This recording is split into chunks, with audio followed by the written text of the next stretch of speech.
Baturdays.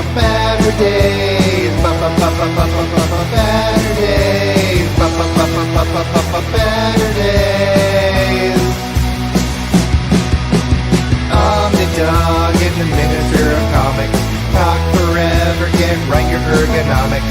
Taking questions from the chat. With a name like that, you think they talk more about the fact. Baturdays. Baturdays. Baturdays. In the BatCave.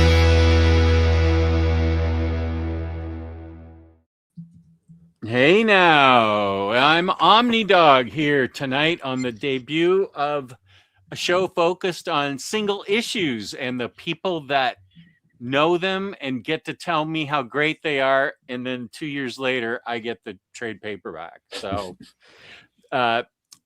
my friends are all here. Carl from Carl's Collection. How are you doing? I'm well. Well, thanks for having me.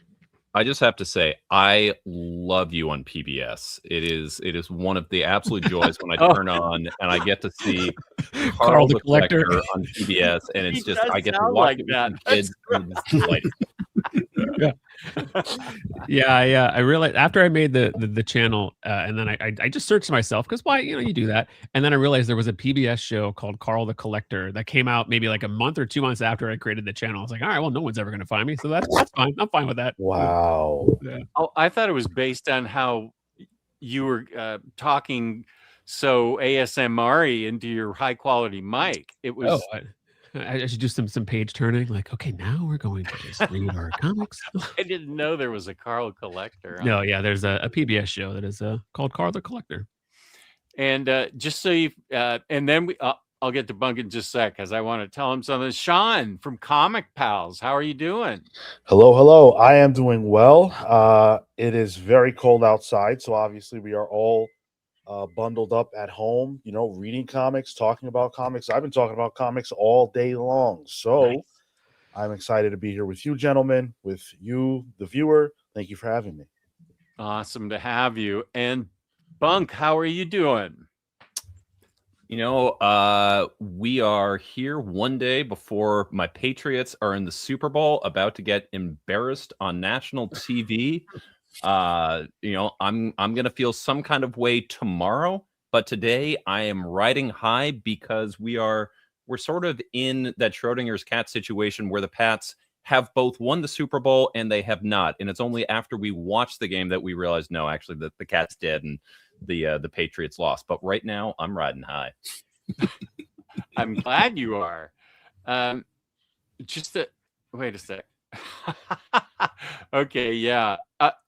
I told you, Bunk, that the night was young, and Jess says, Jess, do you realize you have 2 streams going on at the same time? I thought I got rid of it because let me go to my channel and see. It would not be an Omnidog show if there wasn't some kind of technical difficulty. Just a little bit. We're testing the alternate timeline theory. Like maybe in that other stream, something diverges and something happens and it's a different discussion entirely. So you never know. In that stream, do we actually talk about the topic? Because if No. so, that's this stream. No, we don't talk about the topic. That we don't talk about the topic. Yeah, the other one is where they talk about it. Yeah. In this Earth 2 chat, Bunk signed in and said, all I've ever wanted was a hot singles show from Omnidog the week before Valentine's is the perfect time for it. So yeah, I'm a little confused when you said we're talking about single issues. Are we talking about like issues that affect single people? Because I told my wife that I was doing something responsible. I've got the night free. Like I thought this was like we're talking singles here. Hot new singles, right? That's what I was promised. I'm still struggling here. It hasn't started, so it's not going on at the same time. Let me introduce BatCave. BatCave, how are you doing, buddy? Oh, I'm doing pretty good. Heavily medicated today. I've had a bit of a cold this week and took enough decongestants, and my voice is coming back. At least it was a little iffy yesterday.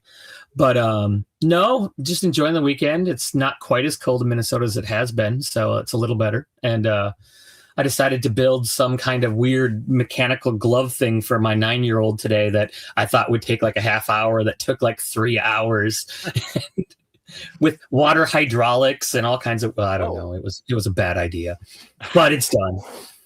And he's Mark, happy. Can you pull your shirt up? I want to see the bottom of that. Is it just band logo or okay, nice. Just the yeah, I wasn't it's sure if there just, was like an album like artwork, like and everything sucks underneath it or something. Nope, it's just a generic Descendant shirt. Back when you were a single, Bunk, was that your lead in? Was like, can you just lift up your shirt for me? Can you just go ahead? That was your It was my lead in line, yes. I thought it might work on Mark. It did. That was officially the first time that line has ever worked. So thank you for noticing, Carl. You're welcome. Okay, so James, wait, just a sec here. Double the Omnidog streams, double the hot singles in my area. I'm gonna try and delete this, which I've never had to do because I've never done this before. How dare you try and delete Razor Ramen? That man is a gentleman and one of my absolute favorite person to spend multiple hours in an airport at. Is that what happened in Heroes Con? Yeah, coming back from Heroes, oh my god, Jake. I could not think of that guy's name. Jake, myself, and David from OPB, we all shared a hotel room the last night, and so we had different flights going on at the same time. And by the time the con was done, we were like, we don't really want to hang it. We just want to go there. And so we had like 12 hours to kill at the Charlotte airport. And thankfully, Razor Ramen was also in our same terminal, so it was like all 4 of us hanging out there. And turns out 12 hours is a long time at an airport terminal, but he was definitely helpful for passing the time. Oh, that's great. Yarna shooting shots at me. Yarna is the one that came up with the hot singles in your area title. So appreciate that, Yarna. And I will address the mic issue at later in the show. Do we have a mic gate going on? I'm sure that Yarna will keep bringing it up till I talk about it. I mean, I can talk about it in just a sec when I delete this other fakakta show. What? So what you're saying is it's possible that we may all disappear in about 20 seconds, and if we I do, would say it's likely. It's been in real. the process. yeah. I don't care. Nobody signed into this other show, so I mean, I think I kind of want to do that and just like chant in that other show the whole night, just to be like, just Bunk doing his one man gig. Yeah. I mean, like an audience of myself is my ideal audience. Like I am perfectly tested to get my own sense of humor. Not many other people do, so it kind of worked out perfectly there. Get another laptop up, and then you can do dual broadcast, and then you'd be like, all right, coming from the other show, this is what's happening right now. That actually is a good idea. I could get it on my phone and then just create this crazy echo effect that drives everybody nuts. I actually kind of like Omnidog viewers famously hate echoes on their stream. This is true. Wait, okay. Sean might be a bad influence on Omnidog. He did not come up with the hot singles idea. That was Sean. I'm gonna need an explanation for these snow bunnies that you were bringing around Jess last year. Sean. Listen, we are in 2026, Bunk. All right, we're focused on current year problems. We're talking about singles from this year, so we're leaving everything in the past. Oh man.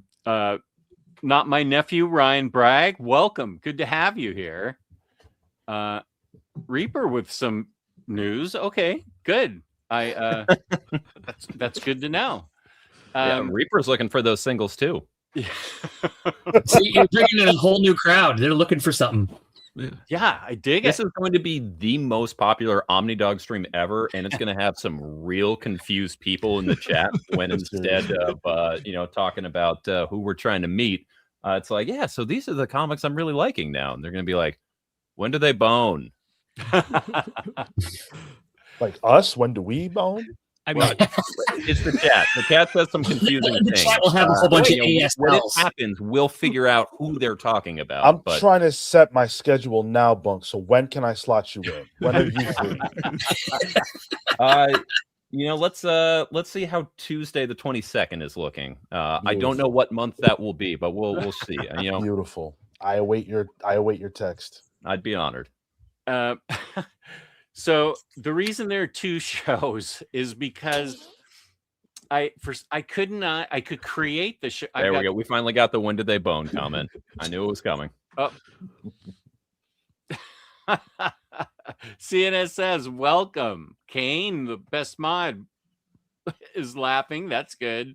Always lovely to see you, Kane.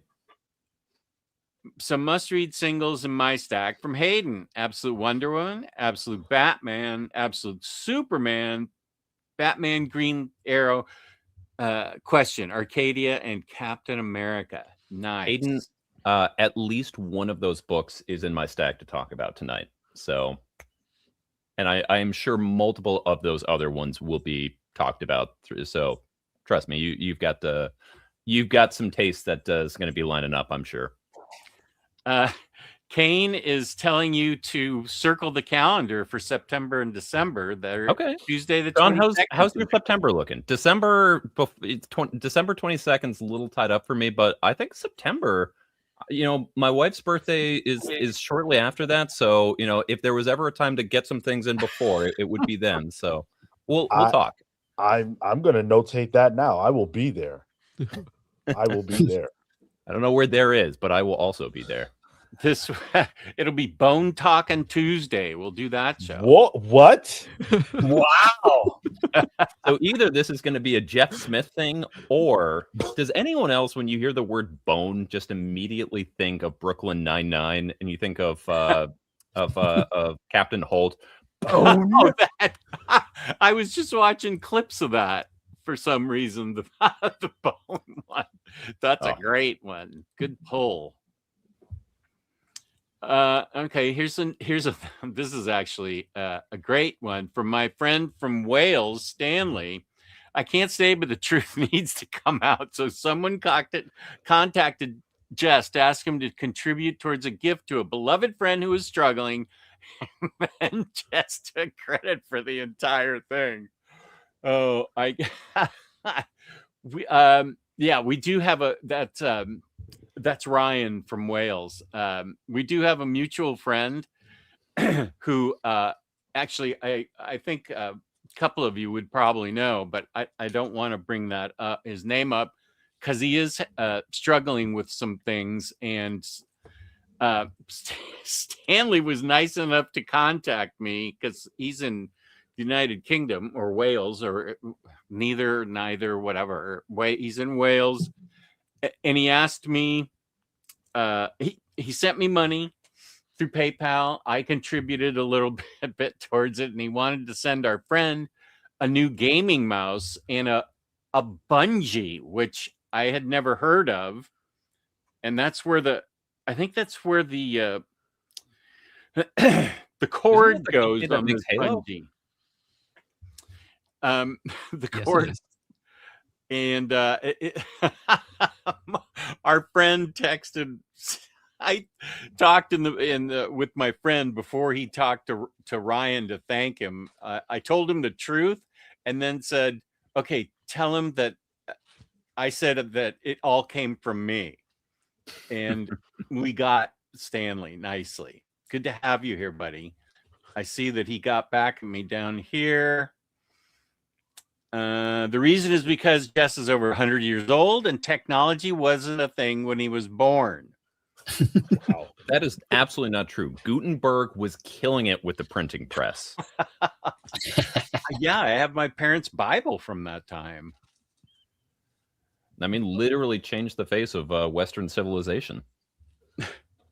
Oh, Democracy Remy does not exist without the Gutenberg press. Nice. Yeah, that's right. Hello is an avid Wednesday warrior. I am hyped to talk about some hot singles. Nice. We are going to get to that. I also have something to contribute.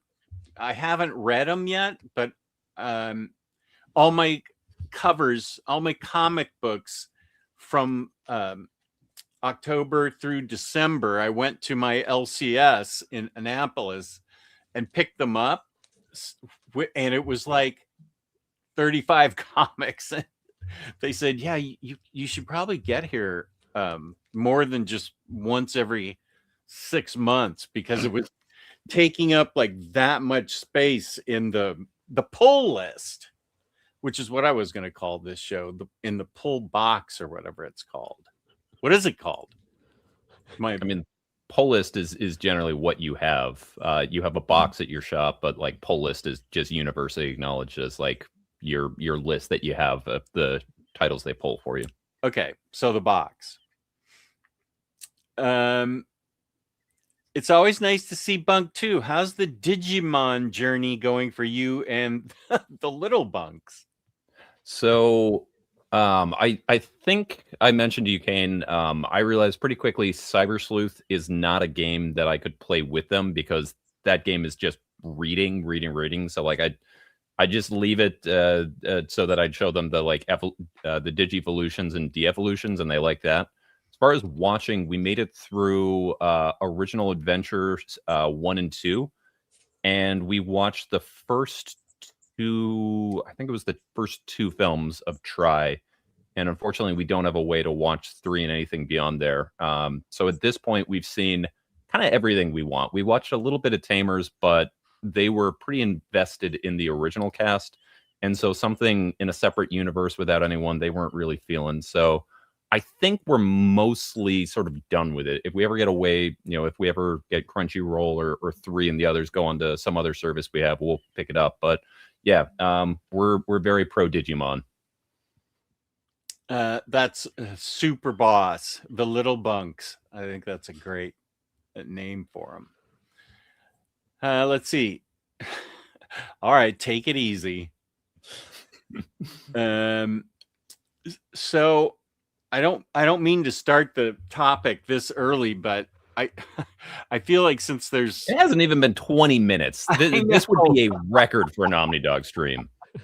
Most people figure one of your streams is going to start at least 10 minutes late. So I mean, they're probably just starting to show up now. We talked about no desserts. I mean, this is shocking. I don't start late. Are you saying that I start late a lot? Well, Monday nights oftentimes. Well, it depends who your co-hosts are. You are usually pretty good. It is not unusual to see a stream go from a posted time of say 2 o'clock or 8 o'clock, and then suddenly change to 2:05, 8:05. So when you move the goalposts like that, yeah, you hit the 8:05 or the 2:00. I definitely have done that. But Geo hosts the show on Mondays, and does he not list it as starting at 8:15? It changes sometimes throughout as it goes on. It gets adjusted. I don't really want to say anything to him, because we have fun talking in the green room before the show. Mm-hmm. But Gio's a good guy. I would never want to, even though I just ratted him out, that he's hosting the show. Stingray's Art Cove. Bunk is like Billy Idol. He'd rather be streaming by himself. Oh. What up, Spooey? Sazmurf's here. I think I just saw William Lee. There we go. And Razor said, best 12 hours I've ever spent at an airport. If we are looking at all the times I've spent 12 hours at an airport, I would definitely say that Heroes Experience was the top. Not a whole lot of competition for it, but yeah, that it was honestly as good a time as you could have for something like that. Oh, Jess doesn't know shit about Ditko. Welcome. Happy to have Carl here. Yeah. Hello. Lionheart, how you doing? Good to have you here. What's up, Lionheart? We're going to be talking some wrestling here, and not so much some fighting video games. Did bring up MVC2 in the morning chat, though. Okay, I don't think so. Forget it. Got the boot. Oh man, I was about to type it in the chat. Does this mean I get to go home? I'm done. Yeah, I know. I was wondering if Gio was watching. Sometimes he does tune in.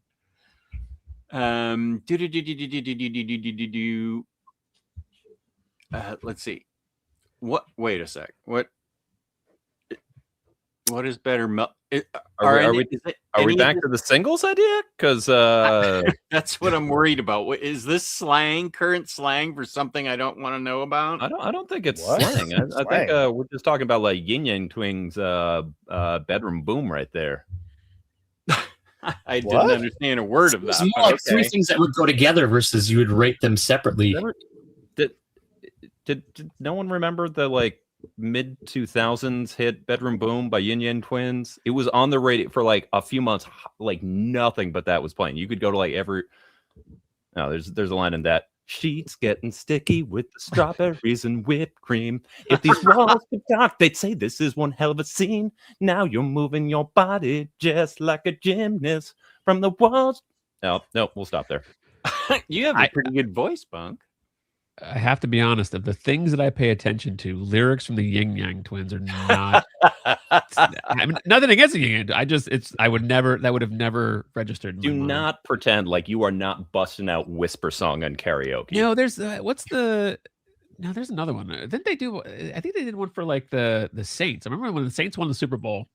I was in New Orleans, and I feel like there's a Yin Yang Twins that like song that they always played or something. Did they have something to do with that "What's My Name" song? Now I got it. Wasn't it like You're talking about Snoop? No, it's like They Call Me Stacy. I think that they're the producers or something on that one. I can't remember how it Like goes. the But... Ting-Tings? Oh, maybe. I don't know. I don't know anything about the Yin Yang Twins. I don't This either. is hilarious. Yeah. Early 2000s, I was probably listening to a burnt mix CD in the car at the time. The reason, Sean, I said slang is because there's always these new terms that are coming out, and that I never know what they're talking about. I don't even want to say what the latest word is that I had to look up the definition, and I was not happy at it, and I knew I was never going to use it. I don't want to know. Okay. Yeah, I mean, you can't be leaving that skibbity Riz behind. Come on. Share that slang How with us. bad could it be? Well, it's not that bad. I just don't. I saw it and I was like, wait, what does this mean? I'll put it in the private chat. I can't wait. Okay. Oh, I knew it was going to be that. I knew it. That's not a particularly new one, but yeah, that's yeah. Yeah, I know. I've seen it though here and there, and I was like, what? What's that? So yeah, not that. My brother-in-law is a big fan of the Arsenal football team, and their fans are known as that. And he gave some stickers to my kids that said "Gooner for life," and I was like, "I'm sorry, what now?" And he'd never heard that slang. It's apparently a thing over it. And I was like, I don't know that I'm okay with that. Yeah. Let's see. I'm going to rank this. I'll say chocolate, strawberry, then whipped cream. And also, this is another thing that just came out, as far as I know. There's vodka infused whipped cream now in a can. And that's not a like now thing. I remember that was a thing when I was in undergrad in the mid 2000s. Oh, really? Okay. Yeah. Well, I remember back when I still drank, they used to have whipped cream flavored vodka. I remember that for a while. I just saw it because the upper management and junior management had it. During Christmas week, they were putting it on everything, and I was like, "That's vile." In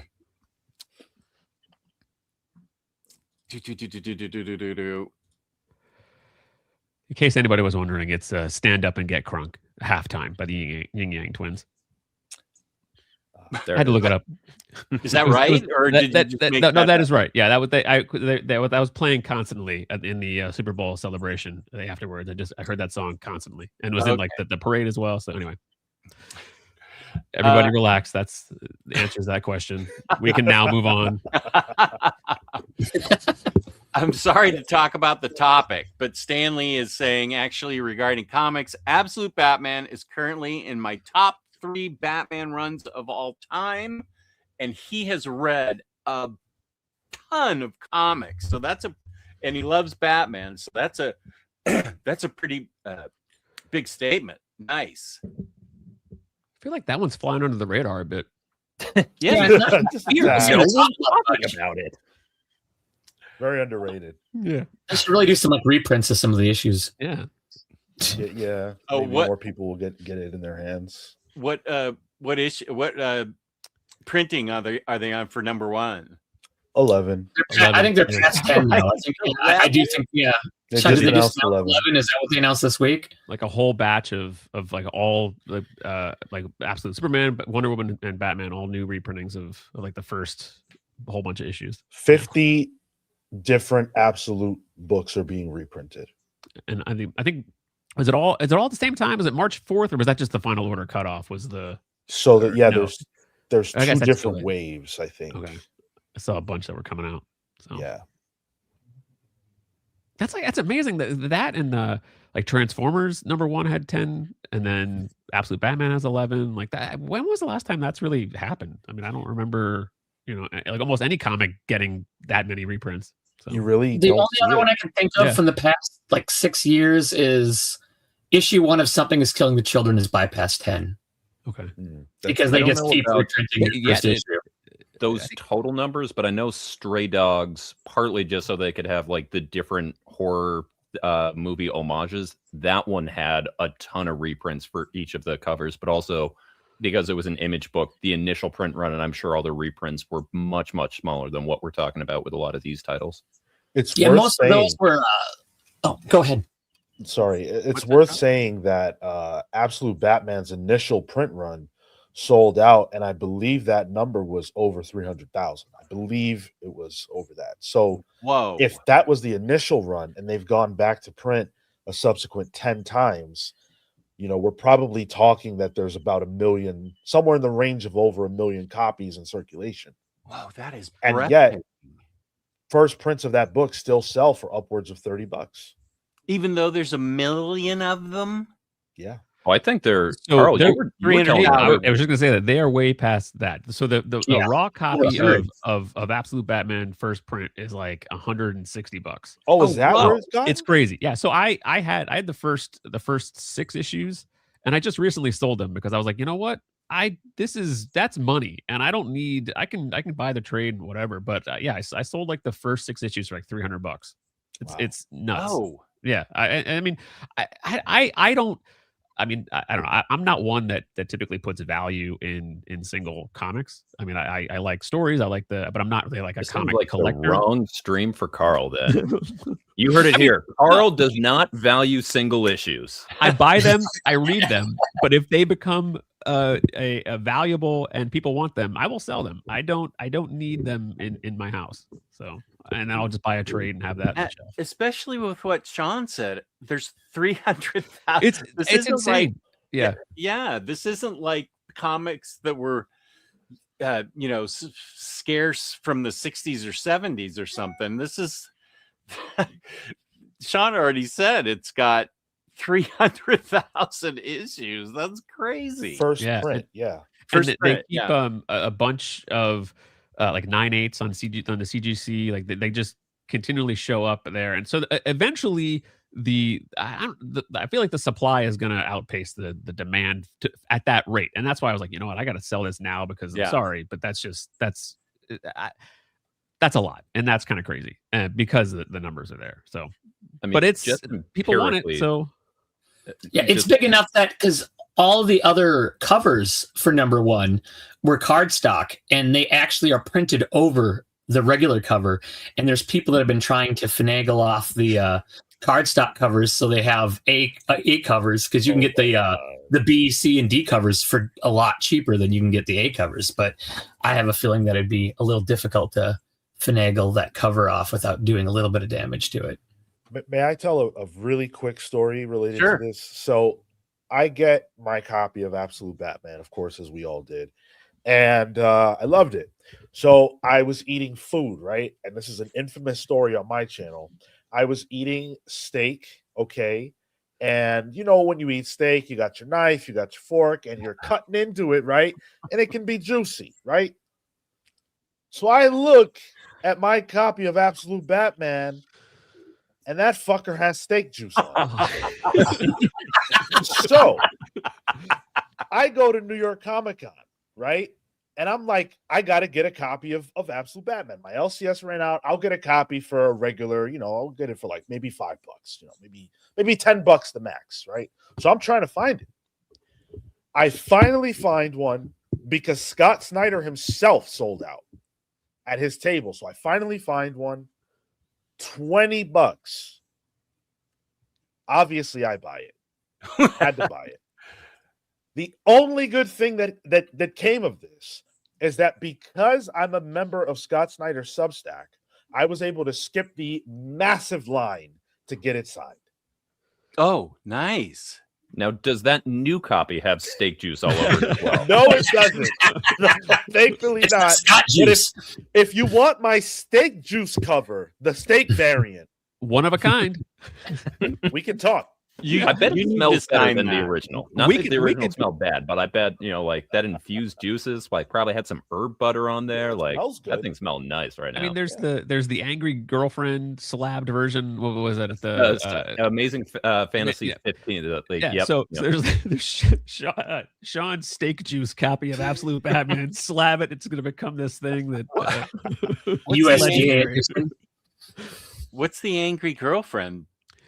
There was I don't know the whole. I know the basics of it. There was a girlfriend who was there was a nasty breakup, and she took a copy of was it Amazing Fantasy or was I it, believe it was it's- Amazing Fantasy 15 first Spider-Man or appearance. Amazing Spider-Man? It's either Amazing One or Amazing Fantasy. Anyway, and she like wrote all over it, and it yeah, she destroyed the value of it, but then the dude who had it slabbed it, and it became this kind of this provenance piece of, oh, it's the angry girlfriend variant, and it's slabbed. It's exchanged hands multiple times, but it because it has the story behind it, it's now become this thing that is well known and a talking piece if you are the one who owns it.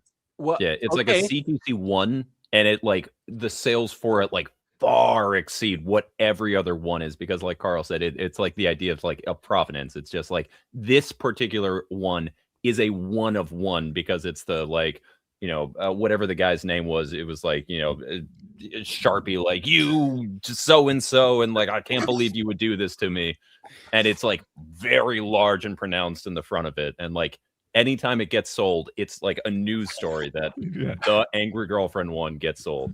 Well, Sean, I think that should give you hope. You've got the steak juice variant, as they've said. I know Carl's in the market. He loves to have very rare exclusive comics in his house. Yeah.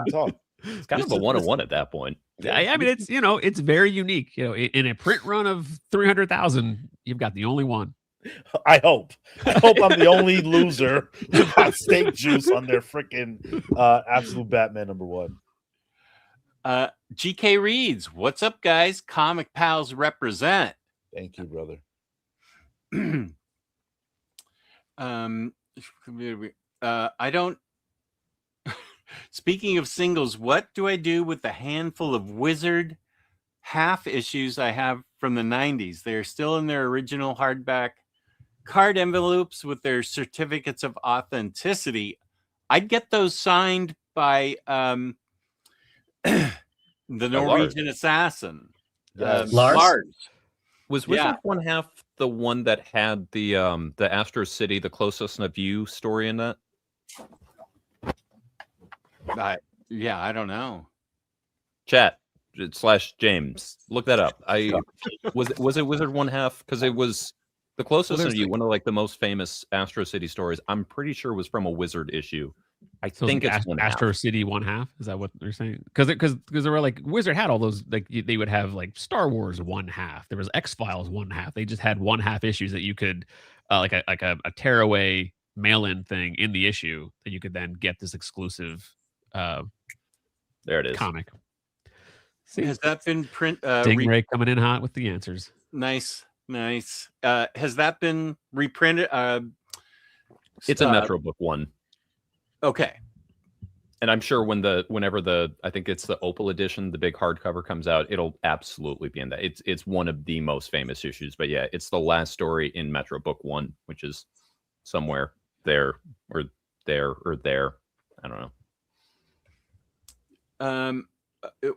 The Red Spiral. I'm here for Sean. Nice. Thank you so much. I think that's the reason we're all here, honestly. Again, I've got my September 22nd all lined up. The only reason I was here is just like, ooh, here's my chance for that single action. Yeah. What, Elon, with the important question, what kind of steak was it? What cut? You know what? I truly don't even remember. That's the saddest part. It was a very forgettable situation. The rage in his mind took over, and probably a sirloin. Then like a New York, a ribeye, you'd remember that. A sirloin's kind of just like, it's a steak, but Yeah, it wasn't anything to write home about. This would be an insignificant moment if it weren't for the fact that damn steak ended up on my copy of Batman. Wait, did I already show this? Angry Girlfriend. You did not. Okay. ASM 14. Okay, so not for. It's still like very early on. Yeah. Still a valuable comic. Yeah. Wow, Stingray, you're a fount of knowledge. I like it. He's a good dude. In the chat. He also is a big fan of one of the books that I'm going to be going over here when we get to the topic. Yeah, that's like for 2 hours from now. Come on now. Oh, did you have it well done? How does he know that? Because Hayden is a very entrenched in my community, and yes, it was well done. Yes, Hayden, thank you. Do you normally take your steaks well done? Is this what we're gonna do, Bunk? I thought you and I were having a good time together. I mean, listen, we've got until September to make up here, but if this is gonna be a thing, I got some thinking to do. I do prefer a well done steak. Yes, I do. I enjoy it. I'm surprised we're building up the tension between now and September. Is that the idea? Ketchup? No, that's an abomination now. I mean, some would say that a well done steak is also that same way, but Well, why? To me, it's all about the seasoning, right? You get that seasoning done right, it will have taste. It's not going to be. We're not talking about shoe leather here. Also, Bunk, not to put you on Front Street. I don't know about you, but when I eat a well done steak, it is coming from an establishment that knows how to produce a high quality piece of meat. TV dinner. I mean, listen, that cube steak that they have, mashed up and like really done what, like, listen, you season that thing well enough, you will taste that seasoning, and it doesn't matter what the canvas is for that. So, sure. But, a great steak, all you need is salt and pepper. The inherent flavor is going to come through. Like, you can gussy it up with anything else, but like kind of murdering some of those inherent flavors there. I will also say I am a vegetarian now, so I'm not eating a whole lot of steaks, but I did in my earlier days work in a butcher shop. I was breaking down sides of cattle and all of that stuff. So as far as right now, I'm not eating anything there, but yeah. I think we've identified why you're a vegetarian. No, I mean, honestly, like I went to a Mennonite farm. I watched, I watched a like live pig butcher, and then like we'd get the like sides of cattle and go in and break it down. So I've got nothing but respect for it. I continued to eat for a while there. Just kind of got out of it after a little while, but yeah, just as far as that, I just need to put it out. Like, as far as my meat opinions, like, I should not be the most trusted on this. I do stand firmly behind that, though.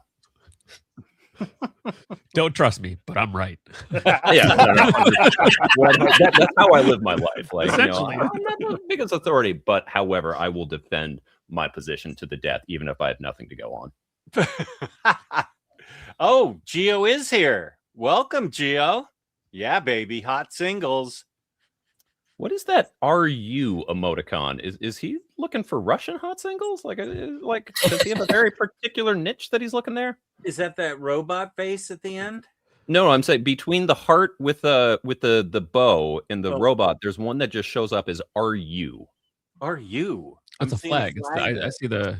Yeah. If you look at the YouTube stream itself, it's a Russian flag. Oh, okay. So kisses and hearts to the Russian bots out there. What? Oh, okay. I don't have the. Yeah, for whatever through StreamYard right now, it's just showing me it's showing me the RU. So it is that going on there. Okay, Yeah. that makes more sense. Russian bots. All right. Apparently, StreamYard doesn't acknowledge the Russian flag. Yes, I have heard crunk before. I don't think I questioned that one. I had heard that one. Yeah, melted chocolate and crunk. Let's go. Combination as old as time. Come on, Jess. Nothing dirty about glizzies topped in whipped cream and strawberries. Delicious snack. I learned about glizzies, what they were. Dom told me that on a show at the end of January, which seems like it was last week. I think it was Sunday. Yeah, glizzies. Okay, see, I mean, how do I know you're a glizzy gobbler? How do I know that melted chocolate isn't something that refers to something else? Glizzies, freaking frick, man. Just tell me the name of something. Yeah, I think I could do without strawberry and whipped cream topped hot dogs. That doesn't sound great. There was that Simpsons episode where Marge made dessert hot dogs, where there was like the ketchup was like a cherry gastrique or something like that. Anyone remember? It was and then it was like a meringue outside for the bun. It features Bart going like, "It's sweet like dessert, but it's healthy because it's hot dogs." I think, okay, here's a good topic. I think Elon means Neapolitan, but yeah. So rank the flavors of Neapolitan ice cream. Are you all familiar with Neapolitan? I haven't actually eaten it since I was a kid. Now I want it. Are you more I of a always like Sonoma vanilla fan? ice cream because you can put other things on it versus you're limited to others. And I'm not a huge fan of strawberry flavored anything. I like strawberries and some strawberry flavored things, but artificial strawberry flavor is not my favorite. And chocolate's fine, but I still like vanilla the best. I remember growing up, any freezer you looked in and at any of my friends' house always had the chocolate part cut out, and it was just vanilla and strawberry that was left. Ours was always the strawberry. It was Oh, like really? The chocolate and the vanilla was gone. I just strawberry. I'm not a fan. Not the strawberry ice cream. I don't like strawberries again. Like I enjoy strawberries, but ice cream. Because I don't think they go. Those three go together. I don't like chocolate and vanilla, sure, but then strawberry. Get out of here. Why is that the third one in there? Why isn't it cookies and cream in the middle? It'd be like vanilla and chocolate and the cookies and cream in the middle. That's how it should be. It's like the mixing of the two. I can't have ice cream, so I have nothing to contribute to this, unfortunately. Oh, that's right. Yeah. I will say, well, I liked chocolate and vanilla. You're right. I like to mush those together, and then I don't know. If I was a kid, I'd eat strawberry, but to eat strawberry, I need it like from Ben and Jerry's or Haagen-Dazs or something. Yeah, not in a container of Neapolitan. Yeah, I feel like when I was a kid, we had a can of strawberry quick mix in the cupboard for an entire childhood because nobody wanted the strawberry flavor. We wanted the chocolate. So that one just took years to go away. Sazmurph thinks that you resemble Mark Hamill, BatCave. Oh. Let's give you a solo shot. Is that your Mark Hamill face? Is that how he's known? I don't know what a Mark Hamill face would be. Let's see here. No, Maybe if I had some blue milk and could make an angry face, we could go to the newer movies. Oh yeah, blue milk. Not going to Tashi Station for some power converters after your I blue milk? want, I that should have went to that because that's my favorite line from Star Wars. At least the one I've repeated the most times. Lars hasn't been able to pick up a single at his LCS since last May. Whoa. Why is Whoa. that, Lars?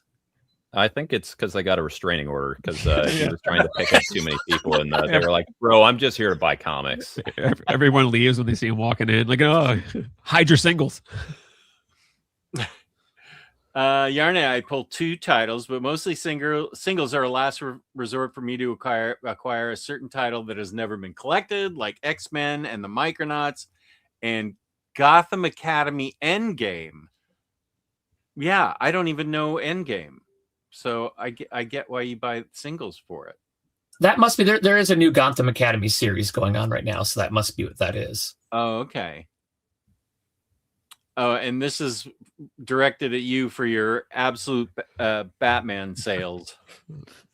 Anti-hot singles. I'm very pro hot singles. I just, pimp them out, get them gone. He just wore You'll be able to buy them again in like 2 years for like a third of the price he sold them for. I mean, that's the thing. If I really wanted them, there's plenty of them out there. But I just, I'm good. Very pro hot singles. Spooey, I don't think I bought a single issue in 2+ years, though I had some free issues sent to me when I bought some graphic novels from a certain online comic retailer. Speaking of online comic retailers, segue, if only I could pull it up. Panel-bound comics, where if you use code Omnidog, you get $2 off your order, but the big savings is 5% off shipping 4 or more books together. Omnidog Sit. So there we go. Use the codes are represented by clickable links, hot single links down below in the description. Are there really single links if you have 2? One for the sit and one for the regular? I don't know. I'm going to leave that up to you guys. You've got your choice of hot singles to choose from. Nearness of you, I'm sure Sean. Wait a sec. Got single issues. Wait, how did I get there?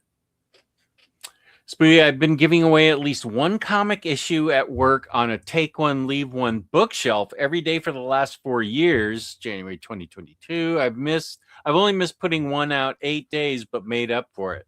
Are people happy to get these comic issues at your job? I think that's really a great idea. I hope people are really taking it seriously. That's cool. I know I always leave a few trades on my desk at work ones that I like to lend out to people, ones that I have in other forms that I haven't gotten rid of, and that I don't really care if they don't come back. Well, I shouldn't say that because then someone's going to take one from me and not give it back. But, I always keep like Department of Truth, Something is Killing the Children, a couple of the other, fun ones that a lot of people aren't exposed to. So far, I got in singles to collect the all-in issues and Walking Dead deluxe issues. Now I've collected almost all the all-in issues. That's a lot. I've been buying all the trades because I want to see which one the all-in series that I really care about the most. So I thought I had a lot with just the trades. This is that's a lot of issues. Good for you. Oh, Razor, I need to sell my absolute Batman singles, apparently. I have first print of the entire run so far. Number 1 is signed by Dragotta. Number 2 signed by Dragotta, Daniel Warren Johnson, and Spicer. I'm still mad at myself that I completely forgot Spicer was right around the corner from DWJ and didn't walk all the stuff that I got signed by DWJ at Heroes on over there. Like, I remember while I was in line, I was like, okay, I got to go ahead and do it. And then just like completely spaced it until we left. And I was like, GD it. Come on, man.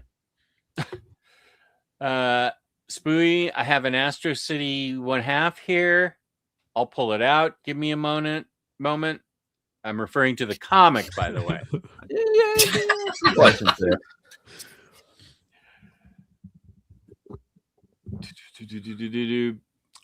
This is New York City. Best steak I had was at Keen's Steakhouse in New York City. Are you familiar with that place, Sean? Absolutely. Yeah, Keen's is very good. You say very good, but not the best. Do you have a particular steakhouse you put over that? Yeah, New York's got a lot of them. What's the best place to get real well done steak? Real shoe leather that you're just like tearing at, and just like, where can you find good beef jerky? I guess is what I'm asking. Beef jerky. Well, listen, I have never spent $200 on beef jerky, but if I were going to go to an elite steakhouse, well, Keen's is definitely an elite steakhouse if we're talking about New York City. That's absolutely in the conversation.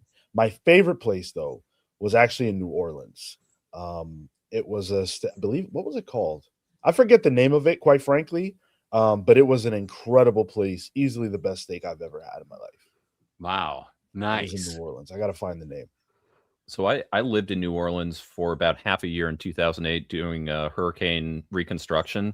And honestly, I don't remember any of the restaurants that I ate at, but like by and far the best meals I had were just like, like people were setting up at like street fairs and just like, just doing their home versions of jambalaya, red beans and rice, that kind of thing. Or they have like, especially in some of the areas that were most affected by the storm, there was kind of a shadow economy where like people would run restaurants that weren't really restaurants. And it was like, you had to know only certain hours of the day, and you had to like go to the back of the house so that way they didn't need to get licenses. They didn't need to like, be audited and whatnot. But like the best bowl of grits I ever had, I was doing one job, and a guy I was with, he was like, "Hey, you hungry?" I was like, "Yeah." And he's like, "Just trust me, come here."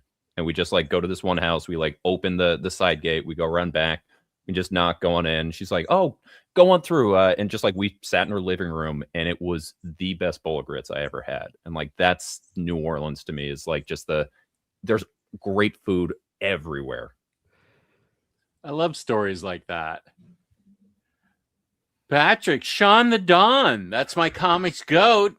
What up, Pat? Questionable, Stingray. We will see. So for singles, Kane says, I tend to collect one-shots of comics I'm currently reading. Speaking of one-shots, what I looked at my LCS.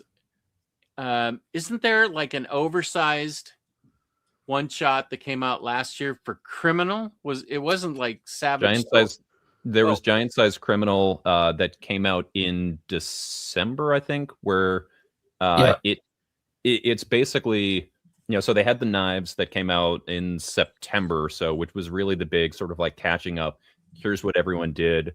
Giant Size was like, here is a new criminal story that just exists, is just like right here, and also kind of sets up what we're going to see with Ricky Lawless kind of getting in, messing up a job and going through. So yeah, they've said, I imagine that they'll probably get collected. I don't know about the knives. It seems like they're doing the standalone graphic novels on their own, but whenever there's a Criminal Volume 4, I would bet that that's going to be going in along with anything else. But they have said they're not doing any digital releases. Okay. It's good to know. I have a feeling that we'll get Volume 4 this fall, and it's going to have Bad Weekend, Knives, the one that comes out in May, and then Giant Size Criminal all in it. That would be about the right size for one. Because Isn't Bad Weekend in Volume 2, though? Not Bad Weekend, Cruel Summer. Since Cruel Summer isn't in one of the deluxes. Yeah, Cruel Summer has its own deluxe. Yeah. Yeah, but it's been out of print for a long time. Yeah, he's saying that it'll be collected in Criminal Volume 4, right, Mark? Right. That's what I think they're going to do. Okay. I don't know. Like, if you do, like, this is Cruel Summer against one of the volumes. Like, if you're collecting Cruel Summer in one of them, like, you're basically just doing a Volume 4 with adding, like, just a few other things. So I guess it's like sort of a semi-reprint. I could see something like that. I'm hoping, because I don't want to pay what Cruel Summer costs right now. So Oh, maybe I should do what Carl did and sell my copy. Recycle those hobby funds. Yeah, and But that's not a hot single. That's a hot oversized hardcover. and I'll make sure I don't eat any steak near it. Size doesn't matter, Bunk. If this was a Cliff show, I'd have some things to say there, but we're going to keep this Omnidog appropriate. Question for the panel. This is a good question. How do you all of you like your steak cooked? I like mine medium because usually it comes slightly underdone to somewhere between medium rare and medium. So I generally go medium. And Carl? I go medium well.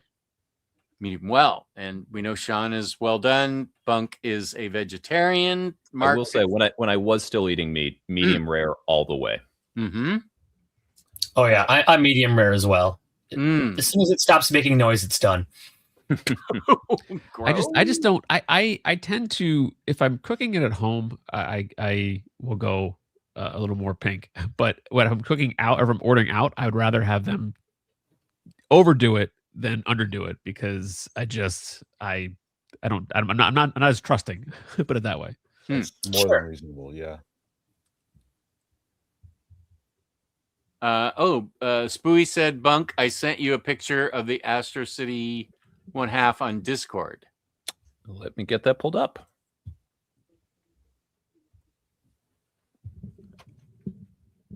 Safar likes it well done. Cauliflower steak for Bunk.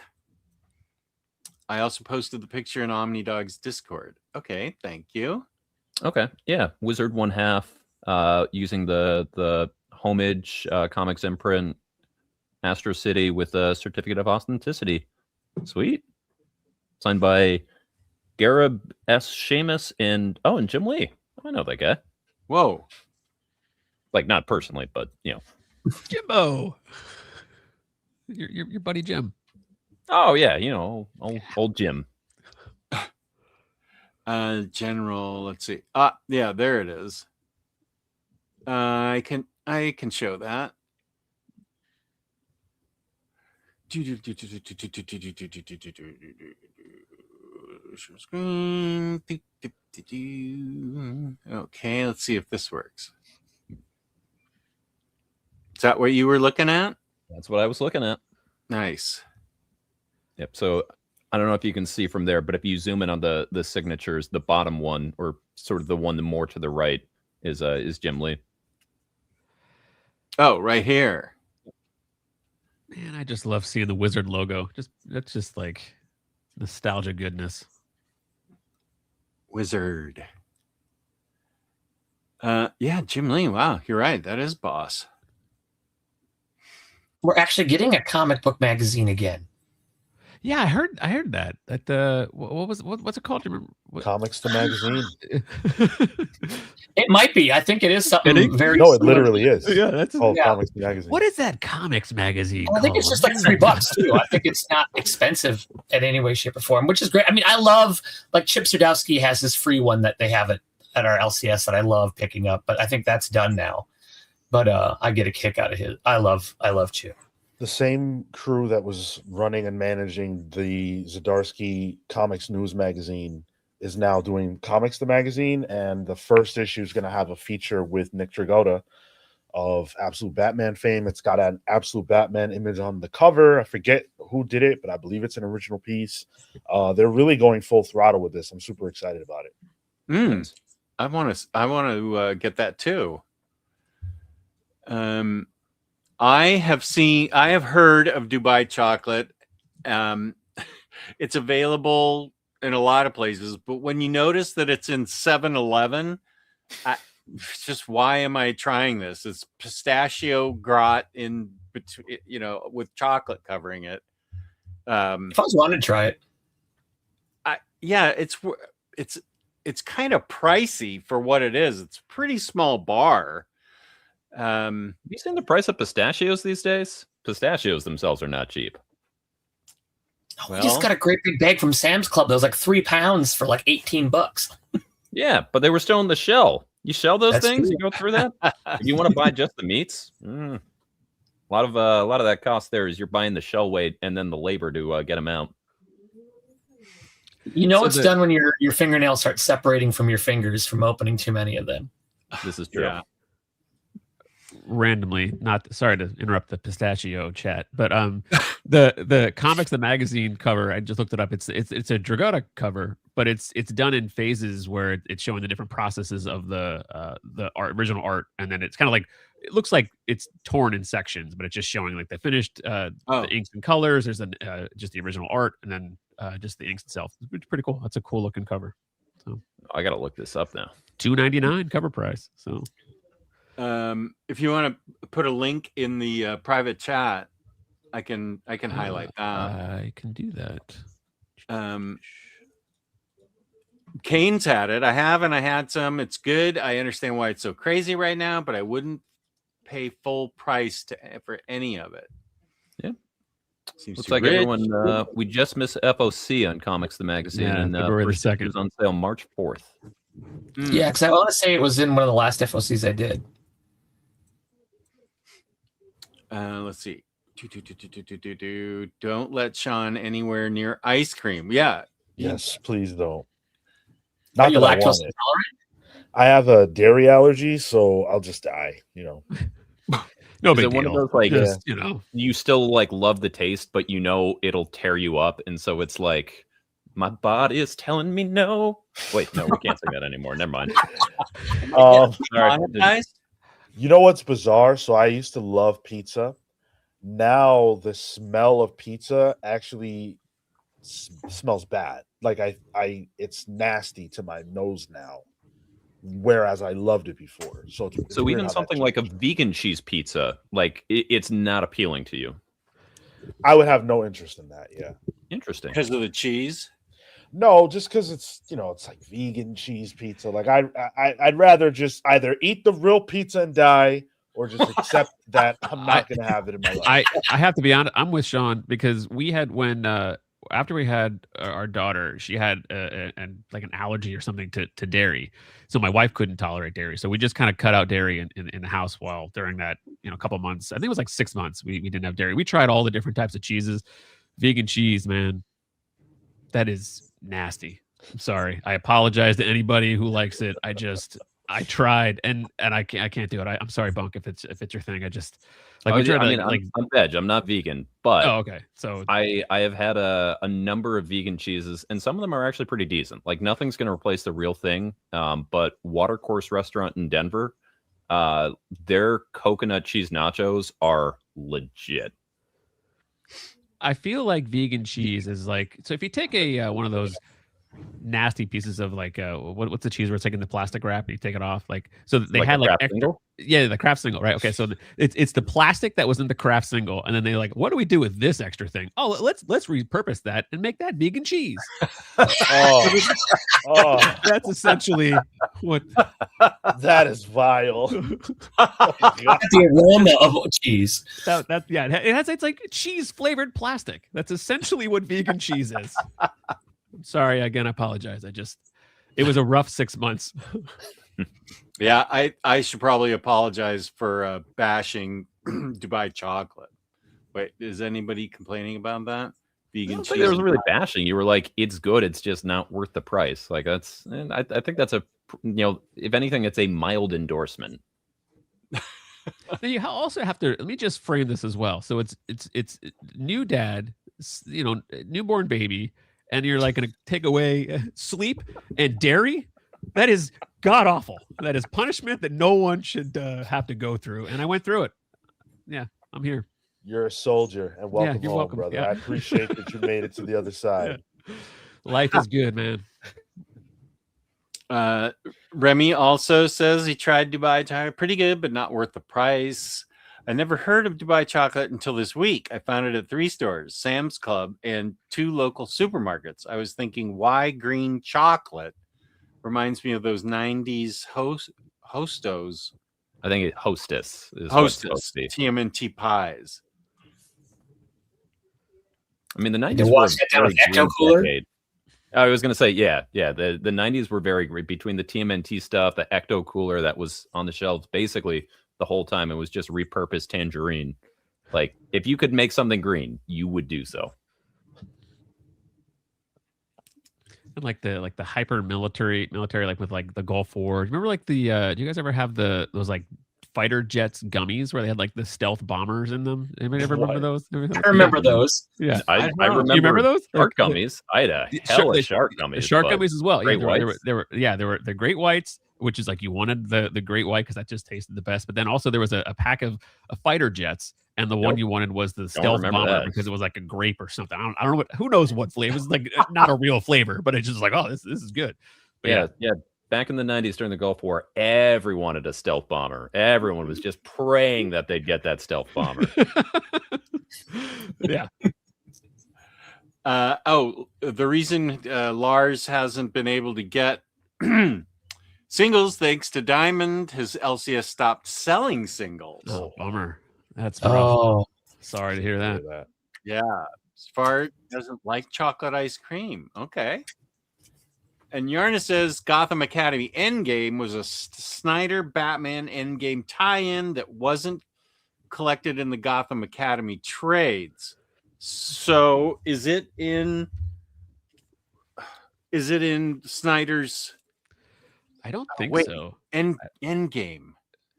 I Or- think in your Joker Endgame book, it might be in there. Okay. Yes. That one. I was gonna say, it's not in like the main Snyder, any of this, like the Omni or the deluxe, like just the regular trades. I don't think so. That's one of the 4 books that you sent me, right, Mark? Yep. Okay. Is that the big thick one that was at Ollie's Forever, where it's like Joker in front of the computer? Yep. They did. That's Joker Endgame, Joker Death of the Family. There was a Night of the Owls, and then a DC Presents 0 year that had all the tie-ins for the 4 Snyder ones that aren't in the Omnis. Can I just say that Night of the Owls trade has some of the worst stories that I have read. Like, I was trying to do a full Snyder read through, and I got there, and I was just like, I gotta take a break for a while.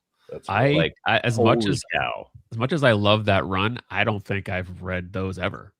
Like all the Night of the Owls issues, I just kind of breezed through the Court of the Owls. And Does anyone remember? There was a lot of grasping for tie-ins for that because there's also some All-Star Western issues in that as well. Jonah Hex is hanging out with the Owls. My favorite though was the Scott Lobdell issue where Red Hood is just like, hey, Talon, you know what? You just need to get drunk and laid. And he like takes him out to a bar, and he's basically Ray from the end of Ghostbusters, where he's like, we've been thinking about this all wrong. He's a sailor. He's in New York. And just like literally, he's just like, you just got all this pent up energy. That's why you're a murderous assassin. And he's like, it has been a lot for me. And he's like, let's just take you out and get. And it was like, what is this? We're supposed to take this event seriously. It's like, you know, Batman is being threatened. Gotham is there. And he's just like, hey, man, let's get a beer. Is that then what spawned Talon to get his own new 52 series? Probably. It just like he chilled out and he was like, he's living life one beer at a time. And it just, I don't know, man. Like there was some wildly inconsistent. Like there was some good stuff. Like the Nightwing was pretty decent. The Batgirl was pretty and the rest of it was just kind of like, I bought this. I'm gonna read it, and then I'm gonna immediately dispose of this trade. Oh. I actually think I bought some of the singles and then just never read them. And That was smart. Yeah, or get a steak and just slop them all up. That would have also been acceptable. These are actually pretty reasonably thick, and they were not expensive. But DC Comics 0 year, nice. Batman Night of the Owls. Yeah, that's the That's one I was saying. favorite Like, one. No, That's okay. it made me take a break from reading for a while. Is, Wow. is that the one Anything. you were just talking about with Nightwing? I'm sorry, Red Hood. Yeah, that's in Scott Lobdell's Outsiders run there. So get Oh, I excited for can't- that. I can't wait to read this now. Oh man. Okay. Joker Endgame. That probably has the Gotham Academy one in it. That one's still sealed. Gotham Academy Endgame #1. There you go. Yeah, it is so valuable since I kept it sealed. You can still get those new for dirt cheap. Oh Yeah, a lot of those I was going to say I've seen at Ollie's. Yeah, I'm sure they didn't cost much. And here's the one you were talking about, Death of the Family. Yeah, that's one I've seen at Ollie's a whole bunch. And while I was pulling out books, where did I see that? Lionheart asked if I could show Absolute Promethea, Volume 1. So pretty. Wow. That's a pretty book. Oh, really is. I got these right before they went out of print. So like 2014 or 15. Lionheart, I'll highlight myself and just show you what's going on in it. Comes with a slipcase. Of course, it's an absolute. Here's what it you should spend a little more, because all of the Promethea slipcases with the white and the gold foil look amazing. Oh yeah, you're right. Okay, sorry. And then flip over to the other side. Like it's a little tough, like on a shelf, to see exactly what it is if you're going slipcase out. But like those look so nice. Yeah, and it goes continuously front to back and the spine. Do we know if the new printing is going to have America's Best on it, or are they changing that up for like DC or Vertigo? I kind of feel like it's got the DC logo on it because it's been out. It already came out, but I don't remember for sure. Oh yeah, this was America's Best. Yeah. Now I'm just pulling for them to do a top 10 reprint. In Absolute? Yeah. Yeah. I'm sure Alan Moore is also pulling for that very, very strongly. He's excited about it, yeah. Him and DC are like peas and carrots. Peas and carrots. Forrest Gump. So they could really stick it to them and do the landscape Omni that they kept saying they were going to do for Promethea. Yeah, Immateria collection. Immateria, yeah. I love driving Cliff crazy by calling it Promethea, which is actually what I called it on his show once, and he went nuts. So Cliff got sent off the edge on something? This is shocking behavior from him. Shocking, right? Yeah. So here's what it looks like, Lionheart. There you go. Promethea Book 1 looks great. Actually, I believe it's pronounced Book One. Book One. Just don't do it how I did when I first. Many years ago, I bought the 3 deluxes on Amazon, and they ordered them wrong in the app. And I went and I read the first issue of Volume 3, and I was really, really confused. And I'm like, I don't understand what's going on here. This is not normal for me. And then finally, I realized I was reading Book 3, Issue 1. So, friends, I do have a 2-hour hard out today, so I don't know if we want to get into the topic. But yeah, let's talk some comics. Okay. Let's see. Let me show what Bunk. Oh, Comics the Magazine.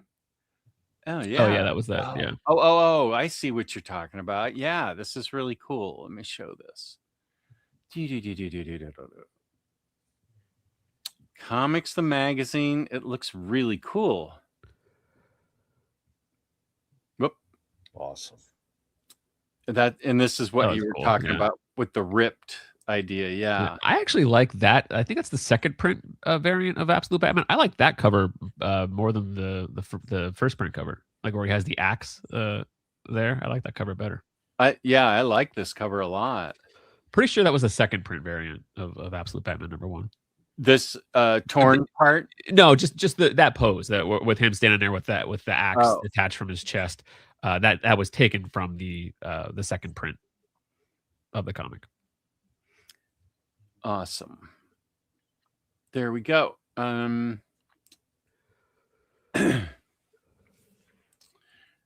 let's see. Yeah, the topic. I forgot what it was for a sec.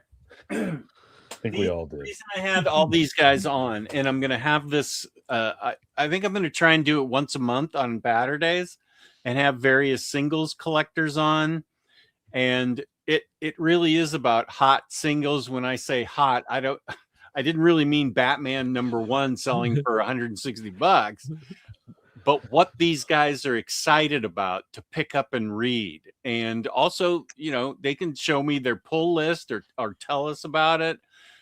But as a collected edition collector, I don't I don't know about anything for 2 years. I think I just got Absolute Batman Volume 2 in the standard hardcover. And when did those issues come out? The 2024? No. 25? They're only like, and 16 is what just came out, I think. But Yeah. there's 2 one-shots that aren't in that one. So I think there's been 4 issues since Volume 2. so you're And pretty the an internet archive. did not have any sort of reaction to those one-shots. What's that now? I said the internet did not have any Oh. kind of reaction to Batman or Absolute Batman Annual #1. Okay. I heard nothing about that. Yeah. So it was 2025 then when the book 2 issues Yeah, came out. you're not that far behind if you read Volume 2. Oh, I haven't read it. Or yeah, if Yeah. you read Volume 2, yeah. I just got it, which means I'm going to read it in 2037. So, So single issue storage, says Jess doesn't know shit about Ditko, is not great in my opinion. The perfect solution hasn't been invented yet. You don't like short boxes? Is that what we're talking about? I mean, he's not wrong. Like, I don't like having boxes of comics. Yeah. I mean, I just I have, I don't know if you can see it, but I have a spinner rack in the back of the room, which I kind of keep just issues that make me happy to see. Yeah. And outside of that, like I don't need a bunch of single issues in the house. It takes up space, and I don't revisit them. I rarely, even if the singles that I read, and it's stuff that I'm currently reading, if I want to go back and revisit something, I still rarely go back and will, like, if it's a mini series I'm currently reading and I'm on issue 4, I'm like, what happened? What was going on? I still don't go back and read them. I just, once they're like in the box, it's like, I don't know, whatever. There they are. Well, So, I know Mark and Sean they are Wednesday Warriors. And so what do you guys store yours in? I mean, there's really only the long box game. Like, there's not a ton of options for single issues. I mean, I've been collecting comics for over 20 years now, so I've amassed way too many, and I'm only getting older, and my collection is only going to continue to grow. Right now, I have probably like 80% of my collection in storage, which makes me sad every day, but it is a fact. I like. We talk about it as like collecting things, but I don't look at comics like that. Like, I buy them because I love them. I buy them to read them. It's an experience. It's not a collection. I don't think about, wow, I've amassed all this. And so to be divorced from them sucks. Because even though Carl's right, like, I'm not going to go back and revisit those single issues with regularity, there are times where something comes up on my show or any of these shows, and I wish I could just go and grab the whole run of it and say, hey, I have these. I can't do that. Do you read singles like the day you get them or sometime during the month? Goodness gracious, no. I'm a comic book reader. We all have a massive stack, right? I can't, I can't. But say let's talk about like Absolute Batman. It comes out monthly. Yeah.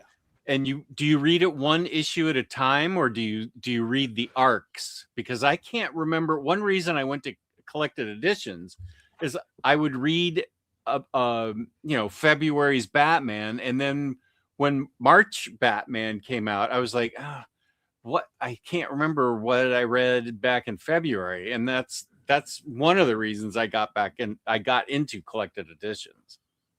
The memory demon comes for us all, and eventually I may succumb. but I don't really have a problem remembering. The nature of the shows that I do requires me to be on top of those kinds of books. So the big books, I know everything that's happening in them. I need to. But the things that I buy for myself, like the books that I really, really love, unfortunately, a lot of times, yeah, I do fall behind with them. Like Department of Truth. I think that's one of the best comics out right now. I'm probably 5 issues behind. And I wish I wasn't, but that's just kind of how it works. There's so many books. Yeah. Yarny, yeah. So just do I understand correctly that when you were pulling singles and realized collected editions were a thing, you switched over pretty quickly? Yeah, Sean obviously has a much better memory for these things than I do. And I felt that I'm at the time, I feel like it was 2014, and I just had well, now I have collected editions that I haven't read, but I had so many boxes of singles that I hadn't even got to. But I had to wait and read every single arc separately. I couldn't do it monthly. And Mark, what do you? I always see you posting pics of your like Wednesday hauls. What do you store yours in? Short boxes? Yeah, I've got shelves full of short boxes, long boxes. Sometimes we get the fancy short boxes that have the art on them and stuff like that, but then realize that it's kind of a waste to spend the extra money to have comic book characters on a box that's going to be sitting in a storage room. And I wish my back issues were organized better. I always mean to go and do an overhaul so I can find them easier, so I can if I need to take a picture or something or that. But no, I bring them home, read them, bag and board them, and they go in a box. And that's usually where they live. If I need to reread them, a lot of times I'll read it digitally if I have to go back. Because a lot of series, like the Batman books, absolute stuff, like the big two stuff, I can usually read those on a monthly basis, not have a big problem. Ones that, like, I remember when I was reading the Other Hand and the Six Fingers, I felt like every time a new issue came out, I had to go and dig through old stuff because I couldn't remember what was going on, and especially since there was 2 separate series that were tied together at the same time. But this last week, I just had to go and reread all of Nice House by the Sea because it finally came back after like 9 months. And I could not remember where it left off whatsoever. And then after getting to read it, I was very, very happy that I had reread them. Well, that actually, Mark, is the one series I'm deliberately waiting on, just because it's so involved and there's so many characters and you really do have to pay attention. So for me, that's the one series I've ever consciously said, I am not reading this in singles. I'll buy them, but I'm going to wait until they're all out to read it all together. Oh, I agree with that. That's not a bad idea. I mean, the first one was hard enough with 12 people. Yeah. Now with 24, it's crazy. Doubled? Oh, wow. Okay. Well, it's a different house. Oh, yeah. It's by the sea. Okay. So without spoiling anything, Mark, as someone who loved Nice House, read the first 6, loved By the Sea, you are, with issue 7 that just came out, you're saying the series is still firing? Oh, yeah. Nice. I'm really enjoying it. And I didn't realize it was going to pick up as much as it did from where the last one ended. So you get a new house, but you still have the old house. Okay. Okay. No, keep going. Sorry, Bunk. No, I just saying okay. Oh, okay. Yeah, I saw that issue at Third Eye yesterday, but there's no way I could pull off getting singles of that unless that was the other issue why I got collected editions. My like Omnis are all organized, and so are my trades, standard hardcovers, OHCs. I could find the books like Joker, Death of the Family. I went right there, picked it up. Absolute Promethea rather. I went right to where it was and pulled it right out. That I could not have done that with short boxes. It was, I mean, I tried writing on them on the short boxes, like what's in this, and it was a catastrophe. So it helps me stay organized. This question will help us start talking about Batman, which is probably considered a hot book. Jaggernaut, welcome from the Great White North. Hiya, Batman readers. Which Omni to get? Snyder, Capullo, Volume 1? Huh. Or Tom King's Omni? First off, big Duval. Yeah, what is Jaggernaut. that? What's Duval? Is that where they are? It's a Jaguars thing. Jacksonville is in Duval County, and so it's like Duval is like the big cheer. And when Liam Cohen, their new coach, had his first press conference, he had a super cringy. He's like, "Okay, and everyone, Duval," and everyone made fun of it for a while. It was kind of creepy. It was, and then they had their most successful season, and they went from being like, "Are the Jaguars going to trade Trevor Lawrence?" to like, "Oh, Trevor Lawrence is legit." I mean, they almost beat the Bills in the playoffs. Yeah. Well, I think he's he's heavier than you are, Bunk, but I think he's 6'6" like you are. I just Trevor Lawrence? Yeah. Pretty sure he's 6'6". I mean, this is I do want to respect Sean's time, so I don't want to go off topic too much here, but I will. While you're looking, I'll answer the question. For me, Snyder Capullo Batman is the one you should buy. Same. It's just a great. I would agree. Yeah, especially Volume 1. Yeah. I mean, I'm one that I enjoy the entire run. I'm also one that, I'll go a step further. I enjoyed death metal. I enjoyed all of that. I just the Capullo art is great. I love that they just kind of went crazy with it. But especially that Volume 1 omnibus is some great stuff in there. Yeah. And Trevor Lawrence is actually almost identical to me. 6'6", 220. We are the same on both of those. Oh, really? Wow. Wow. Don't forget, I got those guns. Yep. Well, that's true. We have Hayden in the chat, so he different Hayden. I don't know if that Hayden enjoys my guns or not. Hayden's Hideout. That's not Hayden from Scotland. I don't think so. Oh, okay, Hayden. Nice. Welcome to the show. I think that's a come over from Comics Pals, right? Yeah. Oh, he's a Comics Pal dude. Sure is. Right on. Maul, glad to have you with us. I also would suggest Snyder Capullo Volume 1 as much as I know I am in the minority, but I loved them both. I loved Tom King's run and I loved Snyder Capullo.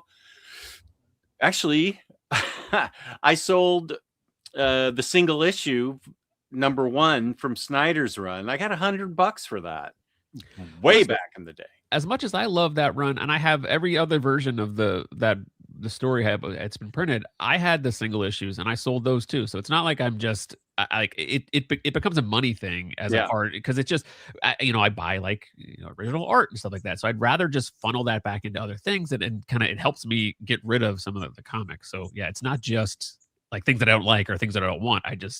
It's more of the get it out of here and recycle those funds. Yeah, that's why I sell stuff to buy more comics. So again, to try and keep us on topic here, Sean, why don't we start with you? How do you? The way that I kind of thought we were doing this, how do you curate your pull list, and what are you loving from it most right now? Okay, that's a major question. So the first piece of that was the idea of curation. Regular listeners of my show will know that I have a problem with curation. My pull list is way too long. And so because of that, we even play a game on our Thursday night show where the audience guesses the amount of books that were on my pull list that week. And then whoever's closest without going over, I give them the code to one of the Marvel books that I bought because they still give the digital code. Nice. I have a problem with curation. And one of the things that I've had to kind of really come to terms with is I definitely buy with my eye, and I need to stop. Right? There are books that I'm buying because I see it on the stands, and I'm like, oh, I got to grab that. I got to grab this. I got to be a part of the conversation on that. And it's like, no, I don't. Right? So I cut the X-Men out. I am X-banned. I no longer buy X-Men comics. If we're reviewing one for the show, that's fine. But outside of that, done. Wash my hands. And I'm a massive X-Men fan.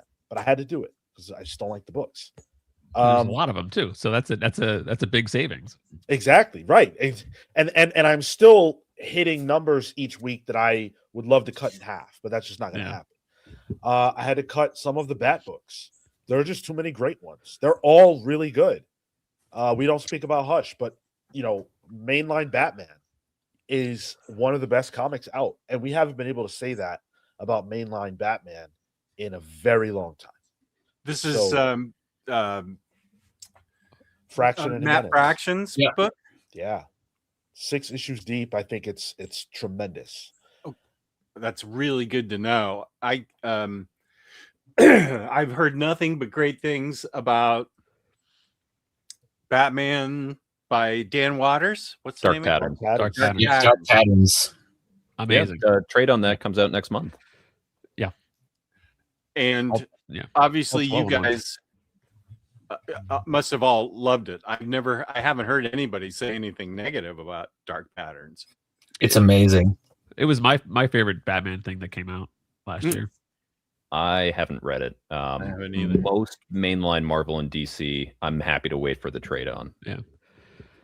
And that was one of the only I still don't likewise I don't really buy a lot of mainline like DC and Marvel stuff, but like that I read Dark Patterns and then Superman Kryptonite Spectrum are the only two like DC stuff that I picked up, and it's because it's creator focused, it's creator driven is what will get me to read a book. I have a question for you guys, because to me, part of what makes comics so exciting, especially for people like us who have channels and do what we do, is that conversation. It's that third space that it creates. So do you ever feel left out of that when you're not connected to, pounding the pavement and going and grabbing Absolute Batman and, 15 dropped and being a part of that conversation? Does that not, how do you feel about that? So for me personally, I don't, just because those aren't necessarily the conversations I'm looking to have. I'm mostly an indie reader. So the stuff that I like buying and the stuff I like talking about tends to be more sort of the smaller titles. So like 7 Years in Darkness, I get so excited when someone is like, hey, do you know about this book? I'm like, yes, I'm loving that. Schmalky is just living his best life. Or when someone's like, hey, I'm really liking this book and it's not something I've had, I get really excited. I'm like, okay, talk to me about that. Or for instance, the stuff they're doing over with like Ignition Press right now, there are some really cool new things that are happening there. Like those are the conversations I want to be part of, where, we're talking about the stuff around the periphery. For like the big stuff, I like, people like you, people like BJ Kicks. Like I like hearing people talk about like sort of the state of it. And then I pick up the scraps later when they come out in trades, because like I feel like I've been informed at that point, like, okay, there's so much that's coming out. But I know from like you guys, like Dark Patterns is a must grab. Chris Condon's Green Arrow, I've heard is great. I really want to check that out. I just don't have the mental bandwidth to keep up with all of the mainline stuff. And so like, that stuff where I'm happy to take part of that secondary conversation once those trades come out and people like a new audience discovers it and has that new conversation. But you, even though you're not in the conversation for DC and Marvel, but what Sean, you are taking part in what Sean was saying as the third space, the conversations, what you get excited about. Yeah, exactly. I'm still in the lunchroom. I'm just at like one of those other tables, with the like the dorks and the nerds and like the band geeks. So like I've, my table, we've got the retainers and like, someone's got their oboe going out and we're looking over at, the Marvel and DC cool kids. And we're just like, yeah, those guys think they're so cool, but like, check it out. We knew about Mouse Guard before the hardcover came out. I don't get to when I was pulling singles, I would go down to Third Eye. It was almost an hour away.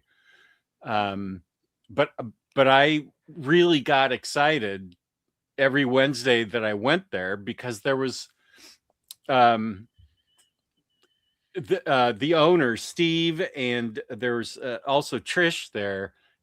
They read everything that comes out like in their store, and it's a crazy amount, but they would always recommend something to me when I came in that I hadn't heard of. That I feel like that's the conversation I love talking about on really on the air now, because the chat will recommend something and I'll write it down, and people know my taste, and so that's how I take part in that conversation. But it was really fun. I really got excited driving there every Wednesday to just pick up my pull list. So I will say, to your point though, Sean, one of the most fun conversation in comics right now is the DCKO event. Yeah. Like, this is so big, stupid, and fun. And honestly, I'm only in it for the like the wrestling crossover, because I'm stupid and I see like any type of wrestling on a cover, I'm like, I gotta buy it.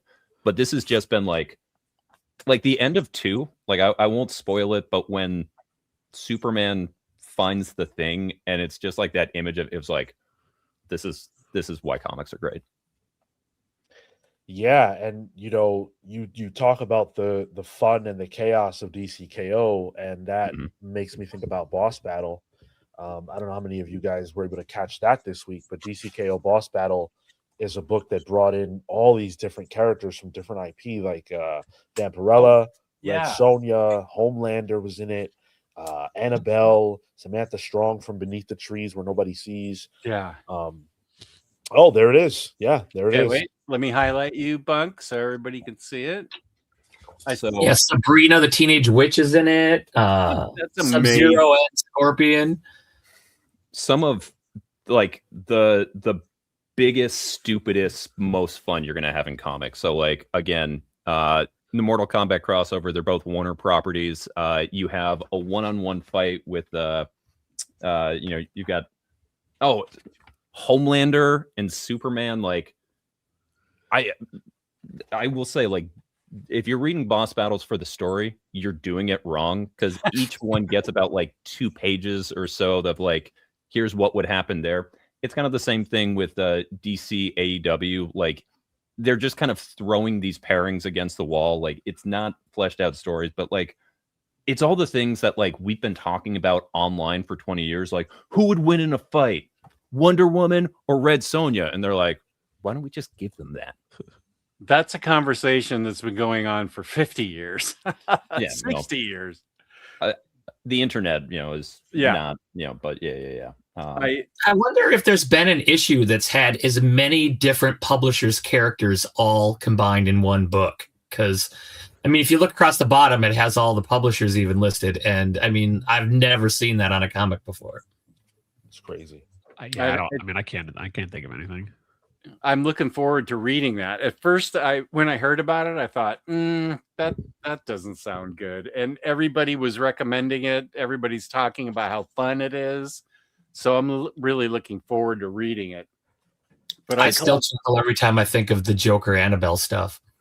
Yeah, it's brain dead, brain rot fun. Like, again, like, this is, you're gonna like read this, and it doesn't necessarily add anything to the event. And the sense I got from this is that we're not going to get the same sort of IP crossover in the second one. The second one is going to deal more with some of the events that were set up in 3 that they kind of like hand waved away at the beginning of this. Like the actual story. I'll be dealing with the characters that that are like, that sort of on the first page. For anyone who read Boss Battle, and I don't want to spoil anything for anyone who's not caught up on Boss Battle or KO. But this starts, and there's some characters about to face off, and then some of those characters disappear, and they bring in all of the other characters. For me, like that seems like a great concept, and I'm glad that it's doing well, but it just becomes a numbers game as far as going to the comic shop. It's like, I don't want to buy all of the, because there was like the all fight month, the KO. It's just it's the biggest thing that I have against the big 2 as it stands, an event comic, that it never ending. If it's doing well, like, oh, let's try to get as many issues as you can out and cram into it. And this makes sense, and I get the idea of like the fights and stuff, which is great. But it's just I am looking forward to reading it on DC Infinite, because it's just that's where I'll experience that. I don't need to be part of the conversation of the week to week, month to month, what's going on in an event like that. Well, and it does suffer a little bit with some of the tie-in fatigue, because there's other subplots going on in the whole story about like what they're doing with Earth and stuff like that, which we know is all going to get wiped by the end and everything, because all of the other DC series aren't taking part in this, so we know Earth's going to be okay. So there's a whole lot of stuff that's going to end up probably just getting reversed by the end of it, like we get in a lot of these events. But for the most part, they've been pretty good. There's been a few of the tie-ins that I've been reading that are from series that I'm not caught up on that drag a little bit because I don't know who. Like, I'm still not even familiar with. There's so many Flash characters now that when I read the Flash tie-ins, I don't even know who half the people are in there. I do have a few issues of KO. Did you? You were one of the first people I thought of with this Harley Quinn, Daniel Warren Johnson cover of issue 3. Like, I have to assume you grabbed this one. I didn't, because I haven't seen it, and I didn't know about it till you just now told me. So thank you. It exists. Go get it. This is what I pulled, or I got Frank Cho cover of these guys. I love his work. Now, I'm not going to read these. It's so I can just look at them, because I love the covers, and I love David Nakayama. Wow. So these are the two things I got. And I think they're the exact same issue. They are. Yeah. But those are the singles that I collect now, is just for the fun of the covers. I did put some of the DC KO, some of the Daniel Warren Johnson covers. I have pulled, like there's the Batman one that's coming up. I think it's issue 4 of KO. I think it's this coming week. Yeah. Is it? Yeah. And I saw there's a Batman Superman one where like Batman's doing like a suplex off the top rope of Superman. I think that's for issue 5. Yeah. So I have those. I'll get those. But yeah. So they're just I've been getting the Daniel Warren Johnson covers instead of the A covers for that one. And Bunk, you'll be proud. I even bought the AEW crossover Daniel Warren Johnson cover, even though I probably won't read it because I don't know anything about AEW. Honestly, if you don't know about AEW, you can avoid this. This is the DC cross AEW, and it is it's a lot less fun than Boss Battle. It's again that same kind of thing where, like, what if these characters paired up, and you have like 2 or 3 page stories of each of them. If you don't like, if you're not excited about the idea of Will Ospreay, the aerial assassin, with Nightwing, this book is not going to make you excited for that. And so it's just one of those, like, if you are someone who is familiar, like Orange Cassidy, freshly squeezed with Harley Quinn, you're like, oh, that's cool. I'm kind of into that. And you get that for 3 pages, and then you get Zatanna with like totally up for that. 1 page of Zatanna with a timeless Tony Storm. And like, this is very much for the super, super niche audience of, do you love AEW? Do you love comic books? Would you like to see them together? Check this out. But I love DC.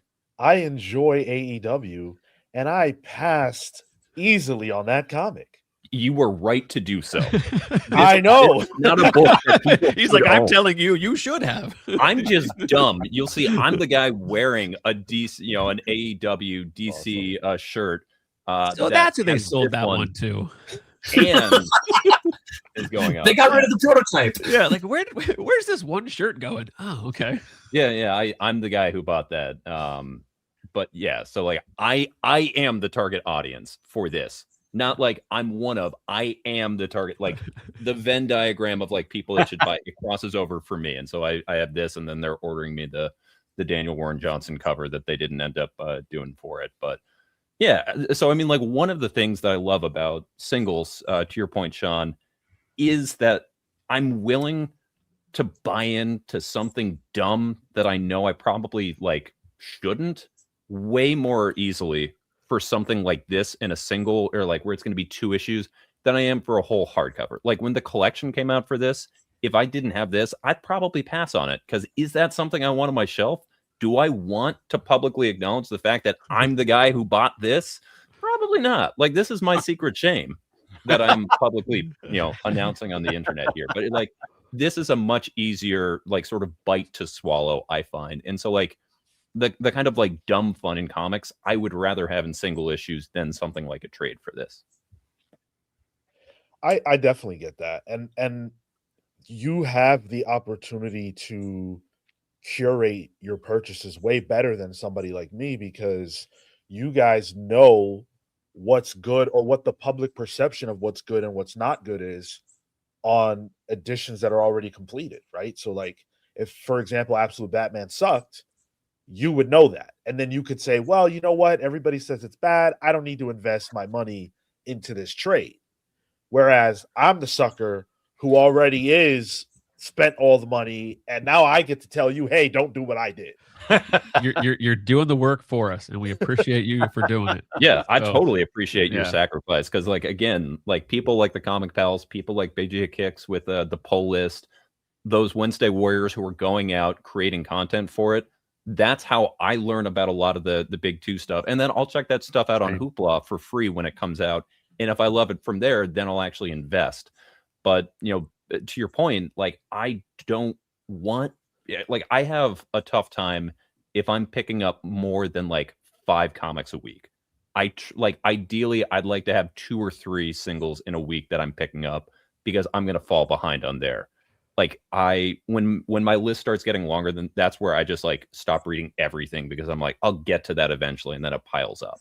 That's about where I'm at like usually like 5 or so a week, but I don't think my poll list is only like 15 titles, but some of that is miniseries that are coming in and out of whatever. But the biggest joy I get in going to the shops is looking for the number ones, and just looking for what else is coming out there, usually from the independent publishers, just to see what is out there and what catches my eye.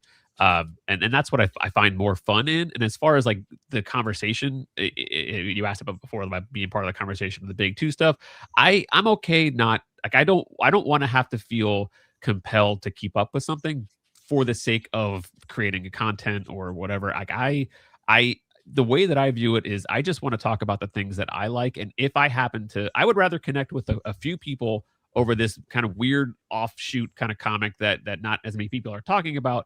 I'd rather connect with them and have those conversations than try to be part of the one who's leading the charge and doing the work to say like, okay, this is what's going on in this big, crazy, DC event. It's just, that's a lot. And I commend you for doing it. You're doing the homework, and we're just cheating off your paper. Right. Yeah. You read the crap and you're like, I need that. I So, read a lot of that. yeah. Well, So- with that in mind, Carl, I'm actually really curious, what are those books that you actually make the attempt to go get? So randomly this week, one that caught my eye that I really actually really love is a book called Dork. It's, Yes. like, this came out this week. So it's Brett Bean is the artist, and he was doing the I Hate Fairyland stuff for Scotty Young, and that's a series that I never really read I Hate Fairyland, because it's like I like Scotty Young's art. I like I've seen of Brett Bean doing I Hate Fairyland, but that is like really graphic, cartoony stuff that I was like, that's not really for me. But then this, starting with the number 1, you get this fantasy where it's this half orc, half dwarf who lives in this land of like light and dark, and he exists in like the middle section that's called the Scar, where the light and the dark cross over. And he is the he walks the fine line of existing in both worlds. And it's just, I like that concept. It has humor in it. It's got violence in it, but it's kind of cartoony violence. But yeah, something like that. I was like, oh my God, this is super fun. This is just something that I, stumbled upon. And it was on my radar because Jorge Corona did a variant cover for issue 1. And, I love his work from Transformers. So I just kind of, it's how I kind of find, through creators, finding different variant covers and like, oh, what's that? What's Dork? And then I did some research. So I added it to my pull list, and it's that kind of stuff that I like finding, How let me ask you, and because Sean perked up when you talked about that comic, how did both of you find out about it? Like, the only way I find out about stuff is either the chat or my guests. So the two ways that I found out about it. So I'm in on a Facebook group with the Scotty Young like fan appreciation group, and they focus on a lot of things that are Scotty Young and then Scotty Young adjacent. So if there's other creators that work with Scotty that then are doing separate projects, they'll post about that. So I saw Dork listed there, but the first thing I saw, I think, was the Jorge Corona variant cover that kind of caught my eye. And then I'm terrible with timeline. I don't know what happened first. It could have been the Scotty Young fan appreciation group, but it's like little things that just I see that and then I forget about it. And then it's like, oh yeah, that's so if I see the Jorge Corona cover, oh, that's that thing that was in the Scotty Young, and then it just like connect the dots from there. But yeah, that's how I kind of discovered that one. And then there's another one we'll talk about maybe later that I discovered through Jesse Lonergan had a variant cover for a comic, and then I was like, oh, what's this? And then I picked it up. So it's that kind of stuff. Since I collect art and I follow creators that I like, and then that's how I stumble upon projects. How about you, Sean? How did you find Dork? So one of the shows that I do is it's called Pals Previews, and we take a look at what's coming out this week and what you'll be able to find at your LCS. And so we use League of Comic Geeks to just present a full spectrum picture of what's going to be coming out. And that doubles as my way of knowing, like, oh, I'm going to look into this and that and that. Because as I'm looking at the list to talk to the audience about interesting things that are there, I end up finding interesting things for me. And so most of the time, that's how I discover books.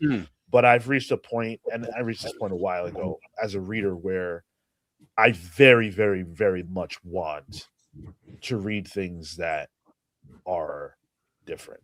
I'm always going to read Big Two. I will always love Big Two, but I want those dorks. I want Kaya. Kaya's my favorite comic. And not the, but like they kind of cross over. They have a similar appeal. They're not the same comic at all, but it's just that fantasy world. There's different levels of like kind of younger characters navigating this world.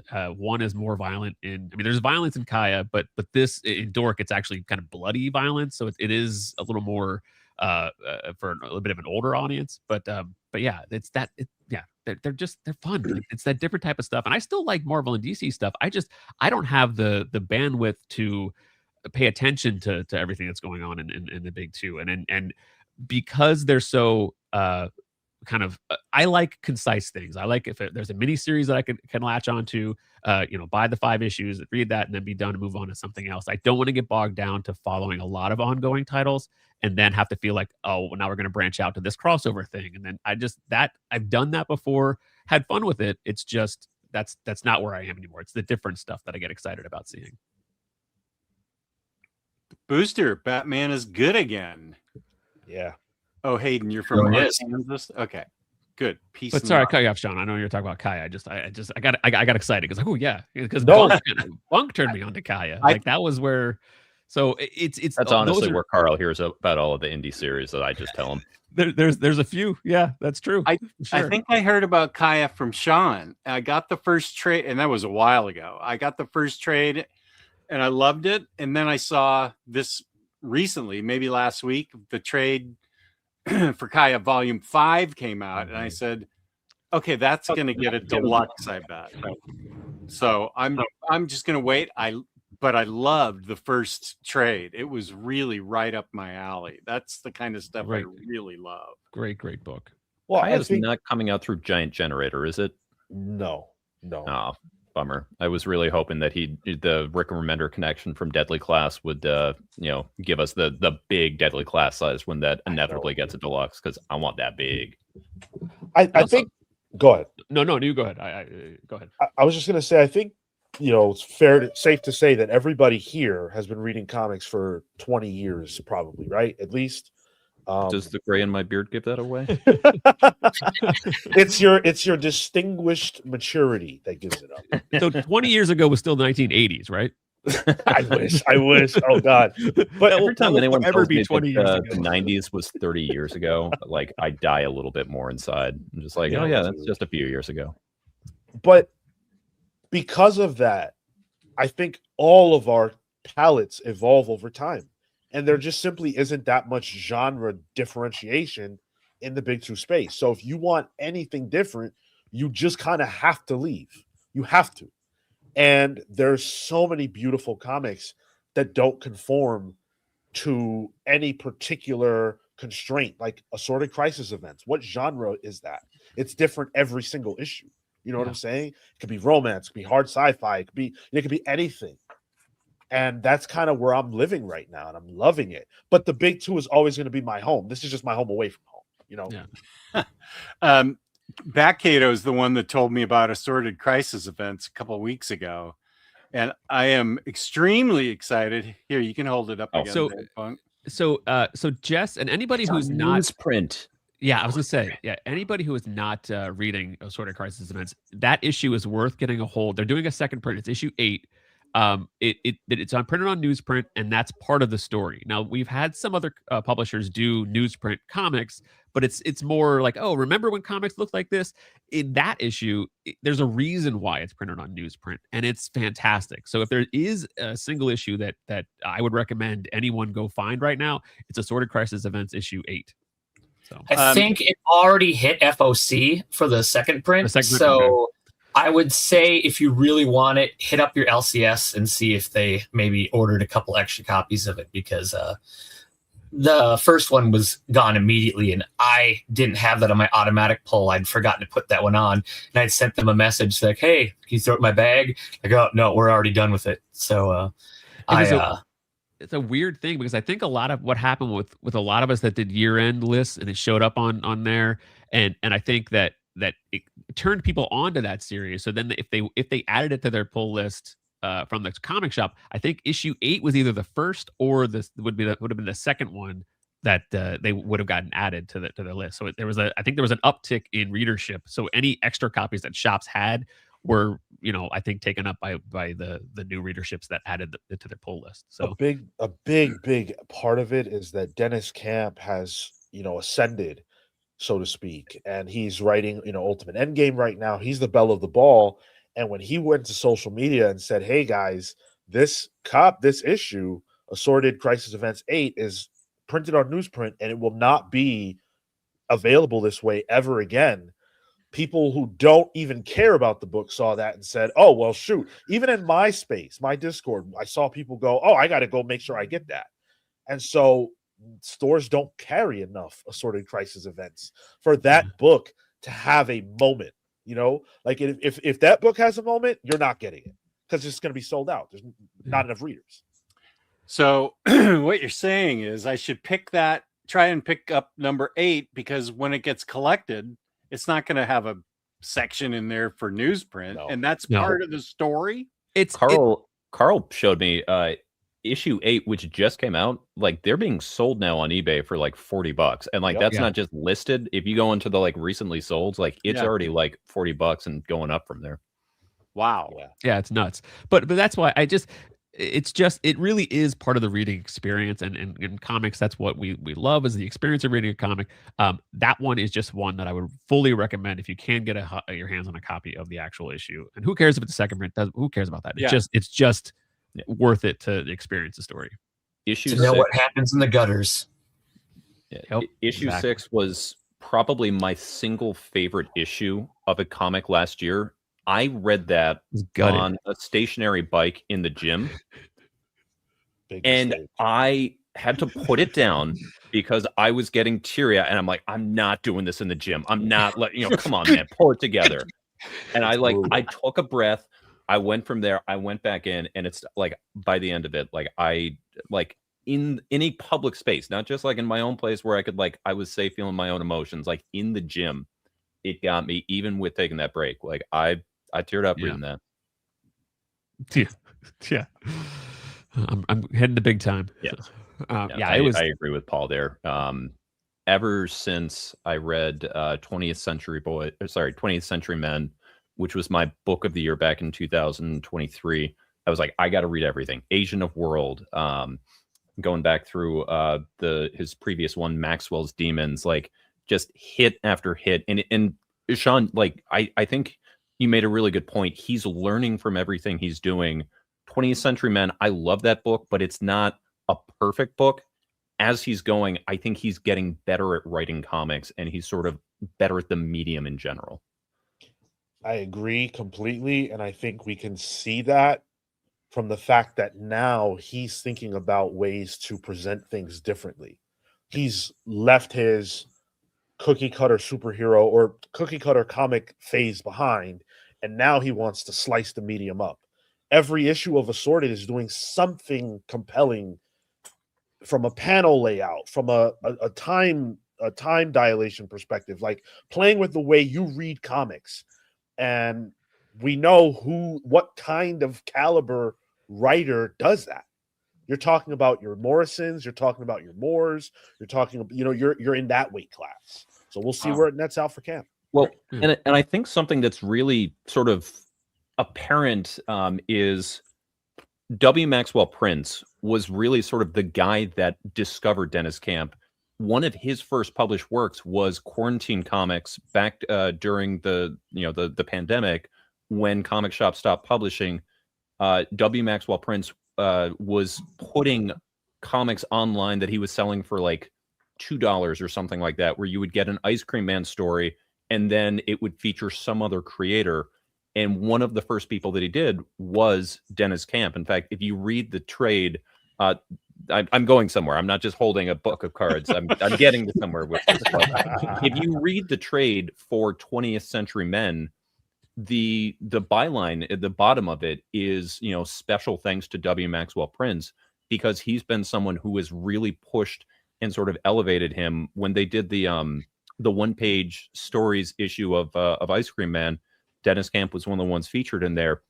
And to that same point, Sean, about Camp being someone who looks to push the medium, that's been the same thing that W. Maxwell Prince has been doing with Ice Cream Man and some of his other stuff for years, where he's been experimenting with it. I mean, right from, I think, issue 4 of Ice Cream Man, A Strange Neapolitan, where 3 different timelines of the same story are being presented through the comic in different colors and tones. And this right here is the Mortal Coil Shuffle, which is a comic book made up of playing cards, where you actually read the story by flipping over cards in a specific order and moving around with that, and tells an actual story. Like, you want to talk about experimenting with what is a comic book?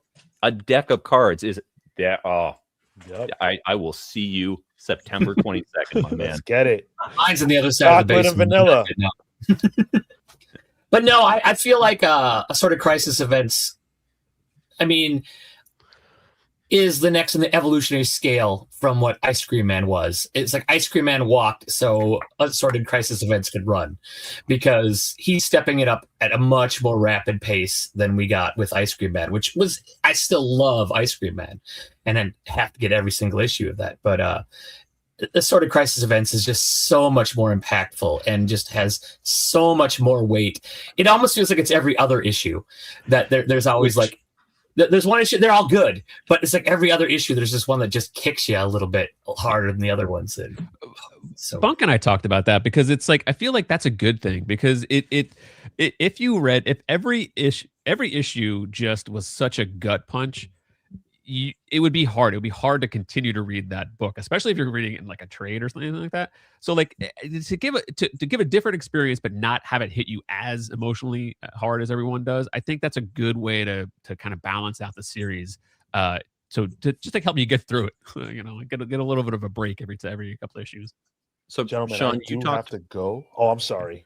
Sorry. Yeah. Real, less than 30 seconds. You talked about how, the Tinian story, Department of Truth, is one of the best books on stands. Issue 2, when that book came out, was one of the best issues I read, and I was like, I don't think I can read this again. If for those that haven't read it, it was about a school shooting and basically how other narratives evolve because of sort of the horror of what it is and people not being able to face it. That still to me is one of the best comics I've read. And again, I can't go back and read that. I got similar vibes from issue 2 of Assorted Crisis Events. For those that don't remember, it's the Slaughterhouse issue. I read it. I was like, that was great. I'm not picking that up again. Same here. I skipped it when I read the trade again. I was like, I can't. It was just, it's a great issue, but I was like, this was heavy. So, but anyway, yeah. I read comics for that experience. That's what I love. Sounds That's what likewise. That's what I live for now too. So yeah. All right, this has been great. I hope you guys have a great rest of the stream. Thank you for having me. Take care. Sure. Take care. Thanks for being here, Yeah. Sean. Don't spill any steaks. Watch your steak usage. So Let's see. Also though, I do want to point out to you, Jess, we are at the 2-minute mark. I want to make sure that you are ready to go for the Super Bowl tomorrow. So do not push yourself longer than you can go, because the last time you tried to do a very long stream, when I talked to you afterwards, you were not feeling great. I was not aware that there's a football game tomorrow. There is. sure If you look down on my little subtext, it says "Go Pats." Yeah. I think I will be sleeping all day and sleeping well into Monday, not reading anything, not listening or watching anything. I wish you the best of luck, though. And that is the last thing I want to say about it. Oh, my fucking God. I'm so upset still. Safar has been giving single issues of Assorted Crisis number 6 as gifts to folks to get them into comics. Wow. Yeah, Panel agrees. It's a great issue. It's such a great issue. And it's very accessible for anybody. It's not even one that, if you're not a comic reader, you could truly appreciate the story. If you're a human with feelings, you'll like this book. Yeah. This from Neon Knight. This is a book I've heard a lot of good things about. James has been huge on this one. Yeah. It's on my list to read, but it hasn't made it quite there yet. I think I read that because they've been putting the issues on Hoopla. I think I read that through issue 6 or so. Very solid. I don't love it as much as a lot of other people, but I'm sort of waiting at this point for whenever it gets finished. I want to say it might be because I think it was going 9.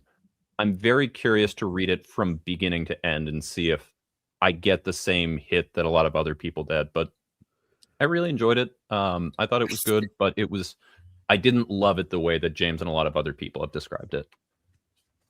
I feel like the last issue did just come out because I feel like I heard somebody talking about that it's done. So then I was thinking, I might have to. And the series is over now, and I go to James for all of my breaking Tin Can Society news. Chris Chat's Comics Night Fight has been the best KO tie-in. It's been a lot of fun. It's been really good, and there's been a little, especially the last issue.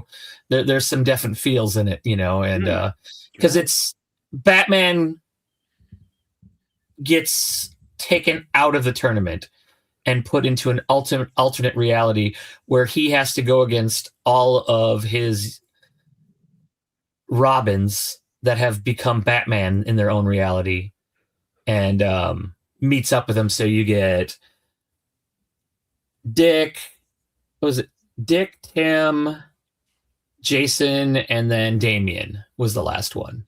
And so that part's all done now. But it was really good. There is going to be an amazing DC KO Omni that comes out, probably years down the line. But when they collect the series and all of the tie-ins in one, that's just going to be one of the most fun books that you can check out. Bunk, did you read the Green Lantern one shot? I have not. Who's that by? I was going to give Sean crap because he didn't like that one, and I loved that one. What? Who wrote that? I don't remember, but they brought back this. It was from the Rebirth Flash run where there was this over-the-top wrestling guy that I didn't realize was a throwback character that they reused in this. And he's got he looks like an 80s wrestler, and it's this weird fake fifth dimensional wrestling tournament thing that they get sucked into for some reason, and it doesn't have a whole lot to do with KO itself, but it's a lot of fun.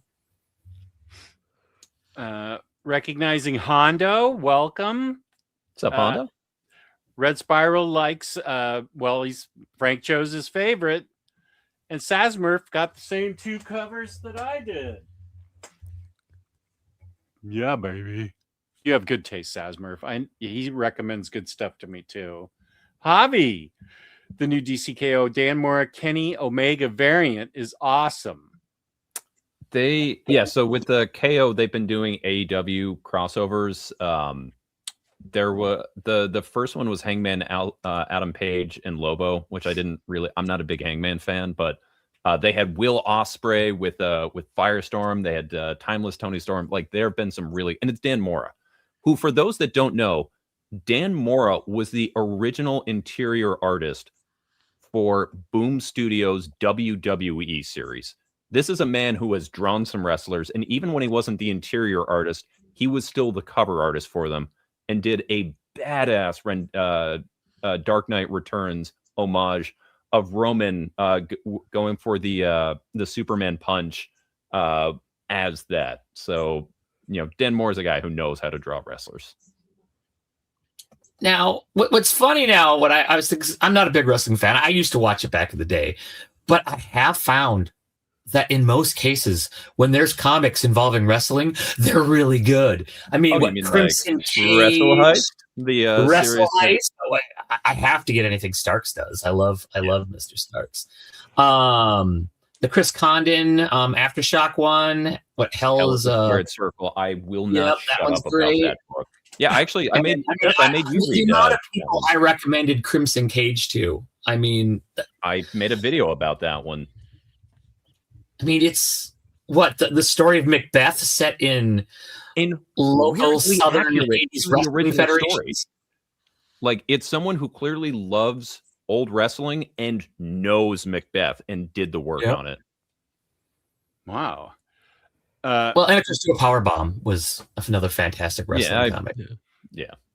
That's a given. But Wrestle Heist was the other one I was talking about, where Jesse Lonergan did a variant cover for it for issue 1. We highlight you, and that's kind of how I discovered Wrestle Heist, that it was a thing, and because I love me some Jesse Lonergan, and I had never read anything by Kyle Starks before, so there's a lot of holes in my comics knowledge, and so just discovering this type of stuff is fun.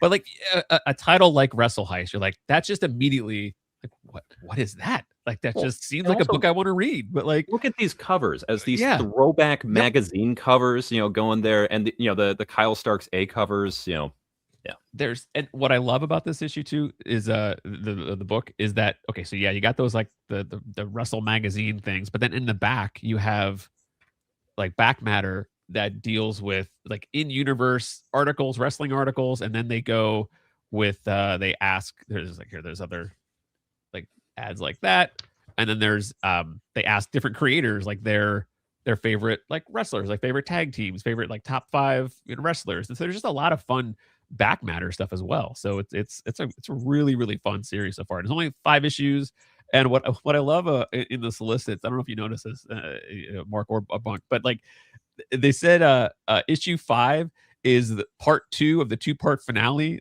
and it's a 5-issue miniseries. I just thought that was like really funny that they're like 5 issues, like 2 of it is the finale. So I think that's awesome. So also, I get such a kick out of Starks. He's just he's a great writer. I mean, he does a lot of fun horror and crime stuff. I really liked his Where Monsters Lie, which was like this little like gated community where all these like serial killers lived, and like they have to go out and perpetuate like their myths and stuff like that. That was a lot of fun. And he's got one going on right now called what's it called? I probably put it. You're talking about Wrestle Heist. The book that we no, Wrestle Heist is great. No, Devil on My Shoulder is his which is. I was gonna say, is that the Vertigo one he's doing? No. It's a Dark Horse. Vertigo one? He probably is. I know I've added all of the new Vertigo to my pull list because I want to at least start them all. I put every number 1 on because I think we get 4 in February. Yeah, no, the Devil on My Shoulder is like a revenge. It's like a almost like a Kill Bill type, where a girl gets kidnapped and horrible things done to her by a bunch of late teen boys and stuff like that for like 2 months, and they think she's dead and she escapes, and then some priest who used to be part of some cartel trains her to get revenge, and she's going back, and like they're all like successful like business people now, and she's going after all of them, and it's kind of a fun story. A little graphic, but it's fun. With Kyle Starks, is he do most like does he draw and write on all the stuff, or does he partner with other artists, or is it primarily Peacemaker Tries Hard? He just wrote, which, you know, if you've not read any Kyle Starks and you're like, I wonder if he's for me, check out Peacemaker Tries Hard and then read the rest of his stuff because you want to. Yeah. I mean, genuinely, the humor in this, I was like, this is great writing. I mean, it's genuinely funny stuff. So yeah. I mean, it helps that I have a knowledge base of wrestling. To just the, you know, like I like the terminology that they use, and and the wrestling that they do. The wrestling that they do. By the way, if you go back, that's one of his most. He doesn't do his own art very often, but he does for that one. But like if you go like a Rock Candy Mountain or Karate Prom and stuff like that. I love Rock Candy the six sidekicks of Trigger Keaton. He was the cartoonist on. That's what. By the way, Stingray just mentioned that one in chat. If you heard about the series that Mark was talking about, and you're like, I'm not so down with like violence and like that kind of thing to like set up. If you want a sweet kung fu revenge story, this was one of my favorite stories last year. Orphan and the Five Beasts. Written and drawn by James Stocco. Ooh, that one is good. This is excellent. No one is putting more lines on a page than James Stocco. Yeah. He's one of my favorites artists working right now, and just like the amount of line work he's doing is absolutely insane. This is such a fun, over the top, kind of at times body horror-ish series, but like that's one that is not getting enough love. And then Stocco, it's the same thing. I just that series was great. And that was one that I went into the shop. I had no idea. So this is Bath of Blood, which is the second miniseries. There was one that was 3-ish years ago, and so I didn't know that this was that. Orphan of the Five Beasts, Bath of Blood was issue 1. The second part of a miniseries. So I bought it just the art looked amazing. I went home and read it, and I was like, I'm missing something, and I don't think I'm that slow. So like, what am I missing here? And I did some research. I figured, oh, you're missing a whole miniseries, Carl. That's what you're missing. So so then I went back and I bought that instantly, read it digitally, and then I proceeded with reading this miniseries. But yeah, fantastic, loved it. And anyone who really likes James Stocco, he did the writing and art for a recent issue of IDW's The Twilight Zone. Wow. Which has been telling some really cool stuff. And again, just like look at all of those lines. Yeah. This man draws so many lines. Yeah. Why does he draw so many lines? I don't know, but I appreciate that he does. He can. Yeah. And they've been getting some great writers for the because Dan Waters did the first issue, and that was great too. Dan Waters, was that Morgan Bean on art? I think the first issue. I can't remember. The second issue, and then but then Nate Powell was the fourth issue. I didn't pick it up because I think I want to get this when it's collected as a trade. I think I would enjoy reading all those because it's an anthology series. So if anyone has Global Comics and you have the gold plan, this is an IDW book and they're available day of on that. So if you're saying like this is cool, but you don't necessarily want to commit and you have that, you can check it out. Because it is very cool anthology stories where like these creators get to basically just tell their own Twilight Zone story that, is told in one and then just moves on. I love James Stocco. Kane noticed that I dropped an F-bomb. Thank you, Kane. Yeah. Tin Can Society left me whelmed, says Stingray. Not over, not under, just whelmed. Perfectly whelmed. Keep healthy, Omnidog. Comics first, Super Bowl somewhere after. No, to keep healthy, I am not paying attention to the Super Bowl, or you'll hear me drop a lot more F-bombs. and yeah, etc. I can't. Justin won't be able to understand DCKO Night Fight Volume number 4 because of the Dragon Ball Z Easter egg. Yeah, no, you're right. Well, I don't know anything about Dragon Ball Z, and I still liked issue 4. So okay, good. Who's Hangman? Hangman Adam Page. So he's an AEW guy that I referenced earlier. Okay. Razor's a good talk for wrestling as well. Yeah, I had to bypass Remy's very, very triggering question about wrestling. I got to scroll up and see this then. Jean Remy. Lance is here. Nice to see you, Lance. And I'm seeing a lot of people getting angry at my Patriots, which is fine. As a Patriots fan, we drink your tears like it is sustenance. Where was that one? What time's that? No. I'm just seeing a lot of people saying boo Pats and whatnot, and I'm saying as Pats fans, we love that hate. Like that gives us sustenance. So please keep booing. Say how much you hate that. Oh, I found it. 947. But it's okay. I was going to say, I see John Remy talking about independent publishers with Bad Idea, and I do have over here in my stack. Oh, I'm sorry. My cul-de-sac. Somebody asked. I thought it was. Oh no, yeah, here it is at 947. Yeah.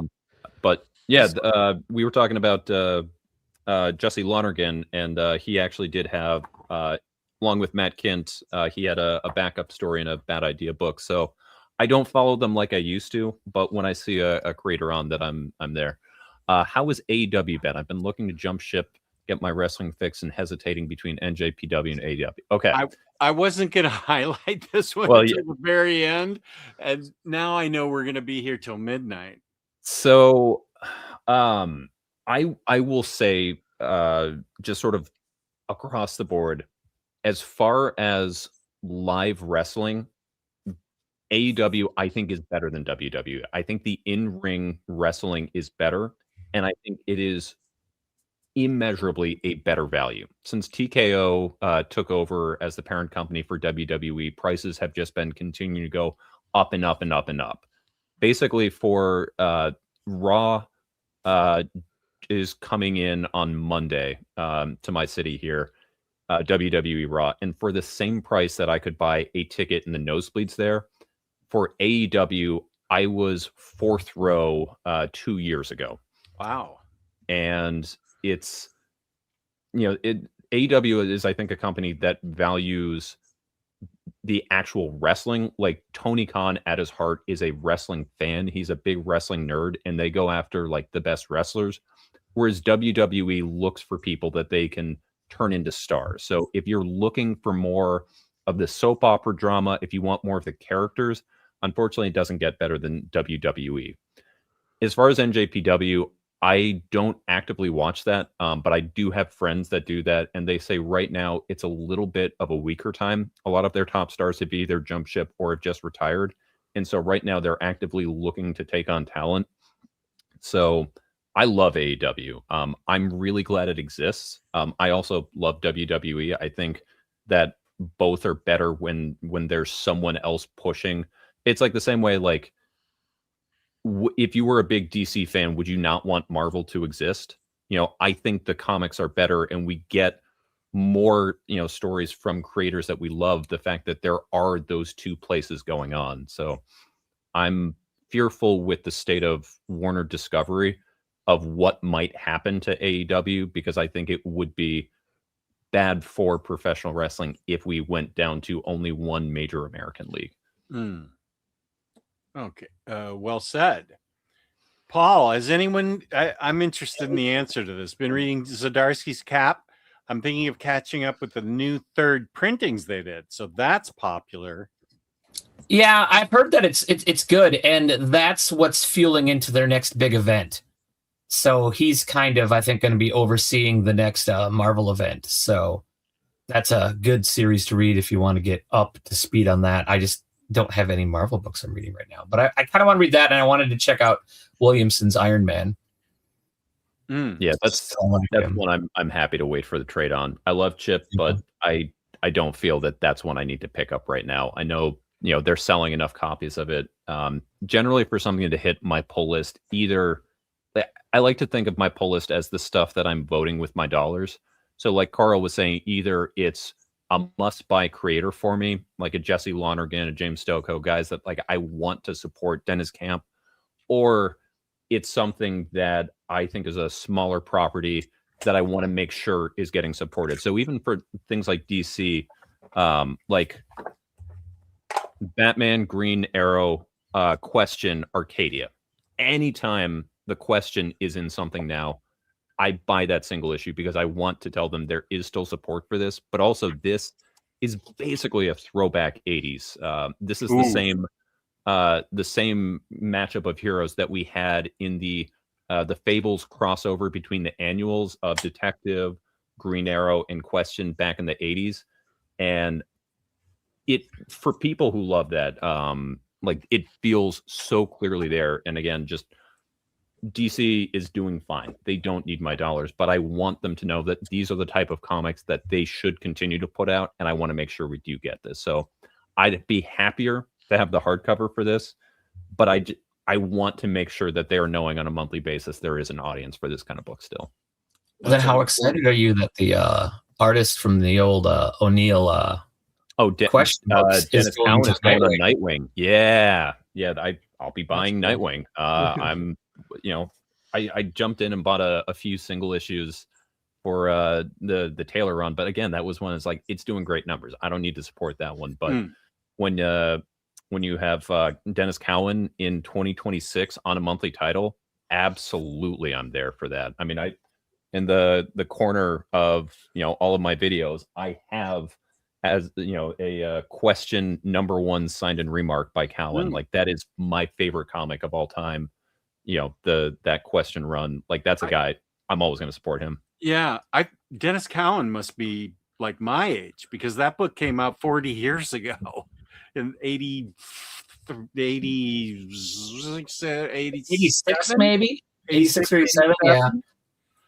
So yeah, Bunk, you are right. Voting with your dollar is a good thing because sometimes not enough people do that, and we lose things like Condon's Green Arrow run. Got ended early, and that was probably the best Green Arrow run since Grell. And Grell Arrow is one of my all-time favorite runs. I just love those omnis, and I've read them many times because I can't get enough of those. But but Chris Condon's one of I have certain people that whenever I see they're putting a new book out, I always will at least buy #1 and check out, and like Chris Condon, like I just did what News from the Fallout was just crazy, weird, different, good indie image book. And what else did he just do? Well, I loved that Texas Blood and the Enfield Gang Massacre. The goddamn tragedy. Oh, yeah. He did that one shot. Yeah. I wanted to love that one a lot more than I did. The art kind of killed that a little bit for me. The story was simplistic enough that it wasn't enough to sort of elevate it, and the art was not really doing it for me. And so I really wanted it, and I was thinking about making a short that like the whole point is like the real goddamn tragedy is that you didn't buy this book, and I was just like, I can't realistically like suggest people buy this book. Like I liked it. Like, I enjoyed it. I thought it was but I agree that it wasn't a game changer. It wasn't something that I had to rush out and tell everybody you need to read this. But it hit a I enjoy like a kind of a Western type story. So it hit the right notes for me to have a good time with it. But yeah, it wasn't like something that I, need to shout from the rooftop, everybody go read it. But I liked it. I've got about a 5-minute warning right now. Okay. So. I think that's probably for me too. I'll be following Kane there. Yeah. Kane, good night. Thank you for being here. Yeah. I think 5-minute warning is exactly right. Yeah, no, I think that I still feel like it seems to be more older readers that do the singles still, because I think we've been conditioned our whole lives. You know, we didn't have Netflix and or this other stuff. If we wanted to watch the episode of our TV show, if we wanted to watch Twin Peaks, we had to make sure that Thursday night we were watching at 8:00. Or if we had a you VCR, set up the VCR, and then you have all of your handwritten tapes of just like what they are, and you have the commercials all with them that are like the time capsule. Yep. Yeah. Now, granted, that's, you know, on a weekly basis versus monthly, which, you know, as I get older, it gets a little harder for me to keep up and remember what's happening on all of them. You know, I don't read as many weekly titles as I used to, because then I just was getting lost in too many of them. But, you know, I have my go-tos, and I buy a lot more indie books than main a lot of times, because I know that all the DC books are going to get big collected nice editions, but the indie books, you might get lucky and get a trade. You know, there's so many that, you know, like my Doug Wagner books, you know, I buy the trades because I'm not going to, maybe Image will make deluxes of them someday, but even like the big two stuff, like say like Dark Patterns, like I read the single issues, and I'll buy the trade because I want the numbers to be decent on that. I know I'm sure it will be, because it's gotten a lot of you know, attention and whatnot, but I'll buy that trade because I want a deluxe hardcover, you know. So I'll support with $1 there, because it's a story that I will buy in any format they're willing to print it in. I'm just hoping they're going to do what they did to Three Jokers and do a rush to Absolute with that one, because Sherman's art is so good. Amazing. Yeah. The paneling in that, I mean, it's just... That's the biggest thing that strikes me with Sherman, is like, I like Sherman's line work. I love Sherman's panel layouts. Yeah, that was one that I sought out to buy an original from, because I was like, this is just it's a great book. The art is amazing, and I immediately connected with it. Even before, because a lot of times, like, you know, it's when you buy an original, while a run is going on, you're like, is this gonna be a run that I'm gonna stay attached to for the long term? But you also have to, when those become available, you have to like kind of get them when they're available. But yeah, Sherman's art on Dark Patterns is one that I was like, you know what, I love this stuff. So yeah. Here's something about Iron Man. Williamson Iron Man is really good. Sort of feels like classic Iron Man. I tell you what Williamson is doing that I won't shut up about is G.I. Joe. I mean, I still think that G.I. Joe is such a great book that not enough people are talking about, because it gets the stigma of being American military propaganda, G.I. Joe property. But it's a wonderful superhero kind of team book that it's not superheroes. So there's nothing bad happening in the Energon universe right now. Yeah, I love it all. But even the Void Rivals is one that I read better in chunks. I like it month to month, but it's a trade read that I get more out of. But yeah, G.I. Joe, man, Transformers gets all the attention, but G.I. Joe is consistently amazing. So, and it gets better and better. So, before we go to our inevitable breakdown, we do have a super chat that we want to make sure that we address. Oh yeah, thank you, Safar. Single issues are costlier, take up more space than standard. Take up more space and are standard size. However, there is a high in getting fresh singles hot off the press every Wednesday. Feel of reading single issues with ads. Opinion.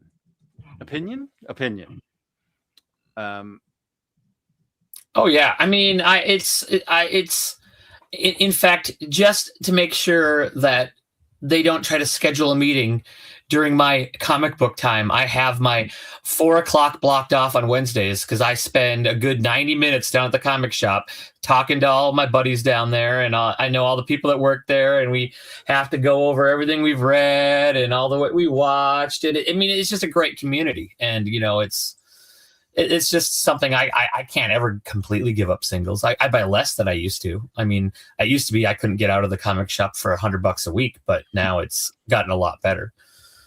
So I think that's a big part too of those of us that are, still single readers. What we do is that LCS experience. Mm-hmm. Like I know some people will buy online at different places and have them shipped to them.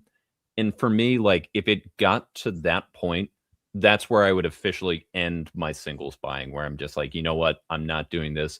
because it is, for those of us do it in the same way that we have this online comic community. Like if you are still watching this Omnidog stream 2.5 hours into it, it's because you're a part of the Omnidog Dog Pound and you love the conversations that are happening there. In much in the same way, those are the same conversations that are happening at the shop that we're going in. And, Carl, you've talked about like, and Jess, at this point, your reading log is dictated by what your viewers and your guests tell you. Hey, this is good. You should check it out. It's the same thing. You go down there. Hey, did you check out this thing? I really think you might like that. I was doing it and I think you'll dig this one. Or someone's going up and they say, oh, I see you've been getting this one. No one else in the shop's really doing it. Are you digging it?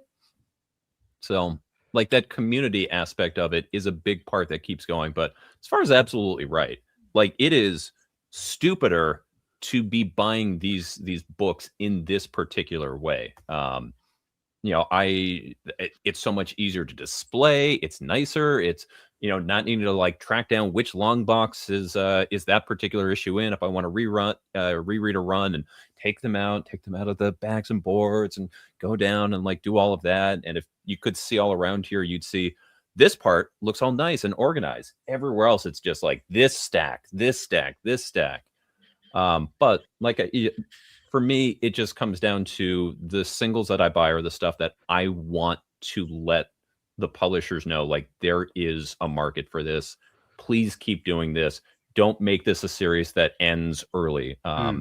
Uncanny Valley was one that came out from Boom. I loved that run. And the guys that did that, Dave Wachter and Tony Fleece, they talked pretty publicly about, just so you guys know, we only have the all clear for the first 6 issues on this. And Boom has told us that we get as many issues as we can basically justify the sales number for. And they were able, and they said, we have a plan that's going out. If we only get 6, we will tell a complete story in 6. If we only get 12, we have a way to do that. Ideally, this story is 16 issues, and we would really like to do that. But either way, we will make sure that this doesn't end on a cliffhanger and you have that. And ultimately, I think it was 10 issues. And the ending did feel rushed. That was one of my favorite books of 2024. I don't remember my exact list, but I think it was like top 3. And those first 6 issues that came out were basically perfect.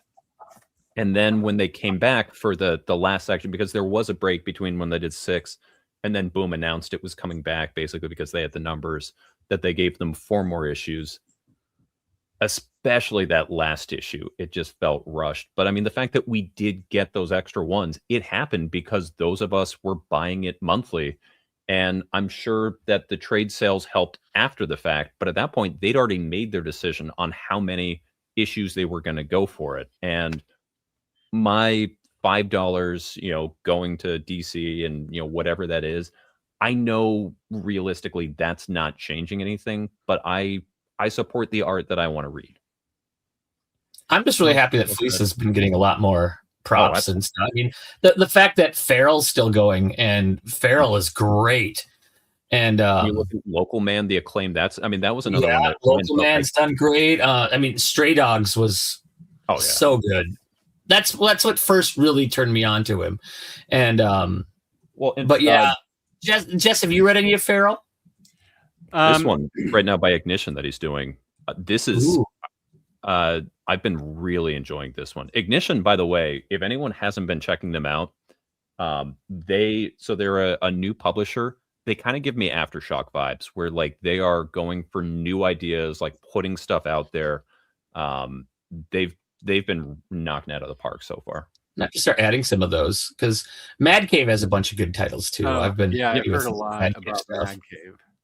I haven't read Feral. I was warned away from Stray Dogs, and I feel like I'm not sure that I would. From what I've heard, I'm not sure I would dig Feral. So I know his name, but I also haven't read any of his stuff. It's basically a zombie apocalypse through the eyes of cats. Is there any cat? Yes. Okay, that's There, fine. there will be, yeah. Yep. Yep. I totally get why you guys dig it, and I'm super happy, but it's just not my style or cup. I finished Stray Dogs, and immediately I put down the trade, and I just sort of like jumped at my dog and gave him a hug, and he kind of like looked around very uncomfortable. I loved how when the singles were coming out, people were able to send in pictures of their dogs, and they'd in the back of every book there'd be several pages of people's dogs. Oh, I was Oh, yeah, you wondering got what him stalkers.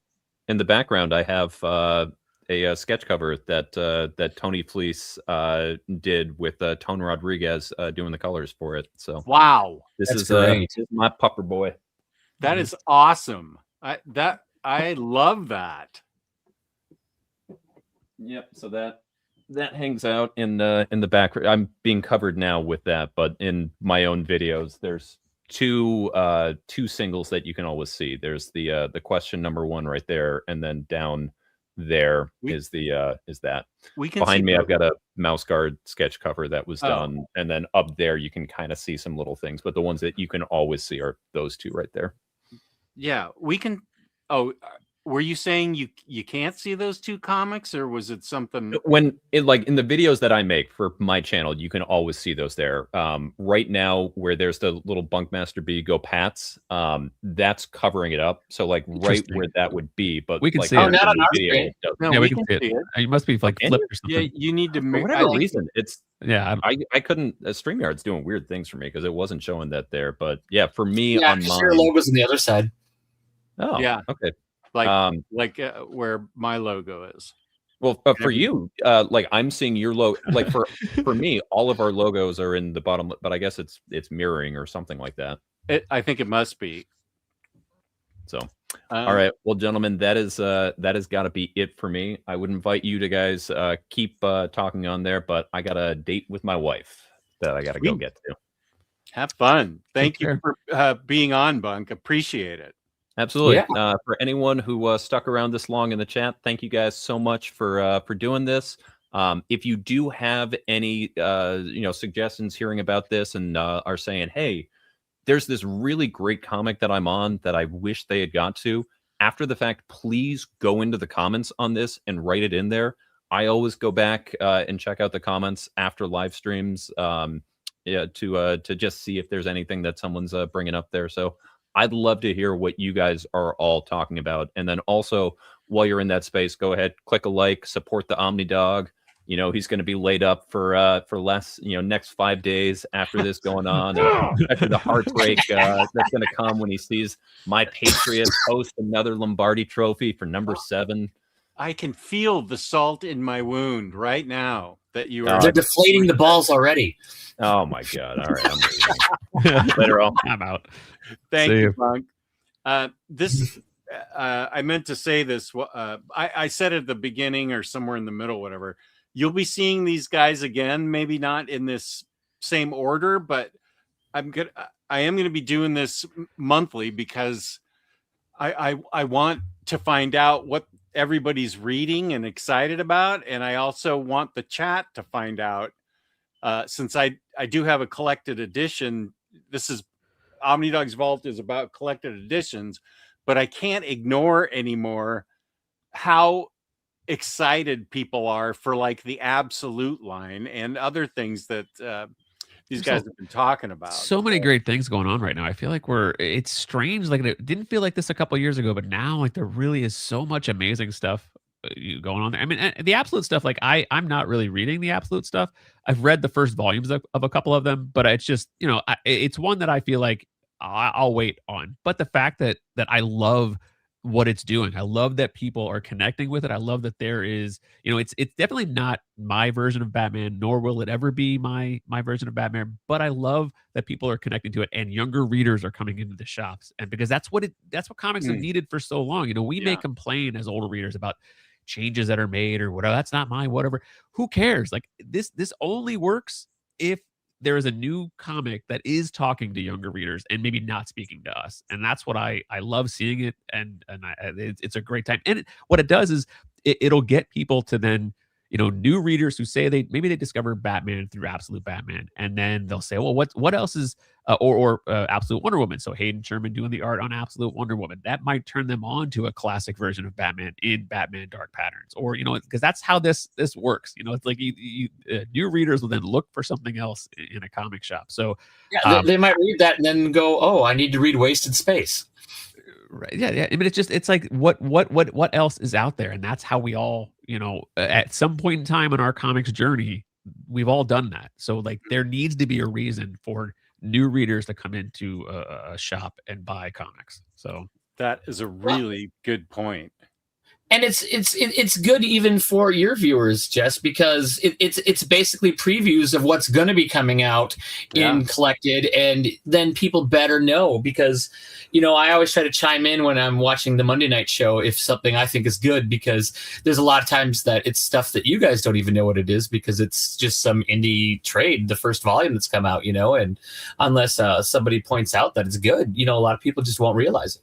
And in the same vein of like, when Dump Bunk was talking about supporting with your dollar, there's initial waves. There's the single issue stuff, and then there's the trades. So if we who read the single issues can get the people who buy trades and collected editions excited about a comic, then the sales do well, or even like the pre-orders do well on those comics, then that tells a publisher, hey, there's a demand for this series. Let's see if they have more story to tell. Let's see, so it really just helps feed the interest and demand for the creators that are out there that we are, loving. So like, that's the best way to kind of get them more work. So. Oh yeah, and we have to be so thankful that the Absolute Universe has done as well, because it's what's propelling all this new DC stuff that's coming out now, because DC's taken over the market again for the first time since maybe the first year of Rebirth. And I mean, in the top 50 from the last sales for like the last 6 months, I think Marvel only had one issue in it that wasn't a number one. I mean, it was a lot of Absolute, but there was a lot of other stuff too. But and it's great, because I mean, we're getting a lot of these characters that we haven't seen for a long time in DC getting books again. I mean, Lobo. I mean, God, how many people even remember who Firestorm is? And how he's back? Because I mean, Firestorm hasn't had a comic since New 52, maybe. But even Lobo, like, so as I read comics in the 90s as I was a teenager, and I loved reading comics then, but Lobo was never one that I really connected with. I thought he was like, I don't know, like, whatever. I just never latched onto Lobo. He showed up in some Superman comics. I liked that. That was fun. He was in the Marvel DC, event. That was fun. But never really one that I was super excited about. But then they announced the creative team of Scotty Young and Jorge Corona on Lobo, and I'm in. I want to read that book because I like the creatives involved, and I love that they're talking about it being like an anthology, not an anthology, but it's more like single issue stories of Lobo. So it's him doing this, whatever in each issue. So that's fun to me, and that's exciting. That's something to kind of get excited about. So, but did you read their Ain't No Grave? Yes, I did. Yeah. Oh, I read that. That was a lot of fun. Yeah, really enjoyed that book. And that was because I was Jorge Corona was one that I discovered through Transformers. So I was reading the Daniel Warren Johnson stuff, and then Jorge Corona came on board, and I prefer his art on Transformers over Daniel Warren Johnson at this point. I love the DWJ stuff, but it's just there's so much expression that Jorge can get out of these characters, and they're robots. So I was instantly like, this guy is amazing. So now I'm anything he does, I'm on board. So have you read Feathers? I have not. This is by Jorge Corona. He wrote it and drew it. Oh wow! This is I feel like I did a video on it way back, but he does all the art and he did all the writing. It's about a kid who is born with feathers all over him, and he lives on the kind of slum part of town, and there's a big wall blocking any access to the really fine type of town where everybody's living large. And he, with his feathers, he has learned to fly, and he sets out to help these little orphan groups that are running through the slum, and he meets a girl, and he's not sure that how it would affect. He meets a girl, and she's from the really nice side of town that's blocked off by a wall. She's curious and wonders what happens to the people in the slum part. This is by Boom Studios. Archaia. Yeah, I have to check that out. Yeah, that's cool. Yeah. This was easily one of my favorite books. This came out pretty early. Here he is flying with the girl hanging on to him. I got it. I got to read that. I knew that he did. I've heard him mention that he's written comics in the past, but I never knew what they were, and now I do. I highly recommend this. I think that since 2015 is when it came out, so it's over 10 years old. I just think you really dig this book from what you've said tonight. Absolutely, yeah. He's one that I think he's due for another creator-owned, like a separate, writer artist type thing. Because I think I don't know. I love what he's doing. Carl, have you read any of Exquisite Corpses yet? I have, yeah. I like that series. I don't know that I'm as high on it as everyone else is. And I think I do. I think ultimately it's going to be a fantastic read that I will recommend to anybody to read. But the way that they handle some of the art changes, like I really like Michael Walsh's art. And there's some of the art changes are subtle and you don't notice them, but some you do. And I just kind of wish it was all Michael Walsh art in it. But I feel like it'll stand out a lot more once it's collected, because I read it once a month, and it doesn't always register. Like, oh, this thing, unless I've paged through the previous issue to remember where it left off. But that one you usually don't need to, because it's just usually more madness happening, and it's a lot of fun. It's interesting now that got optioned to see that actually might make a pretty good movie. Yeah, I think it will. I really do like it, and but I do lose track of some of the characters, or not necessarily like who they are, but where they are. The killers are easier, but it's the bystanders that keep getting swept up in everything. That it's sometimes hard to remember who they all are, what their part in it is. And where I find myself like, because wherever like the place in the story they are, like wherever they are, like they're at the school at one point in time. Now they're there. I just lose track of where everybody is and what they're doing more. But that's a me thing, because it's the month to month I lose track. But every issue I enjoy. So that'll be one that everyone will they'll hear about it, getting the trade on that one. But yeah, well, I'm happy that the second trade has more issues in it than the first did. The first trade only has 3 issues in it. I feel like they had to do that to get that out to be like a $9.99 thing to maybe get people caught up quickly. I assume that was the. I don't even think it was $9.99. Oh, was it? I don't know. Oh no, it was $9.99. Okay. Yeah, Image is usually really good about their volume 1s being $9.99. Get them hooked early. It's like the first one is almost free, but.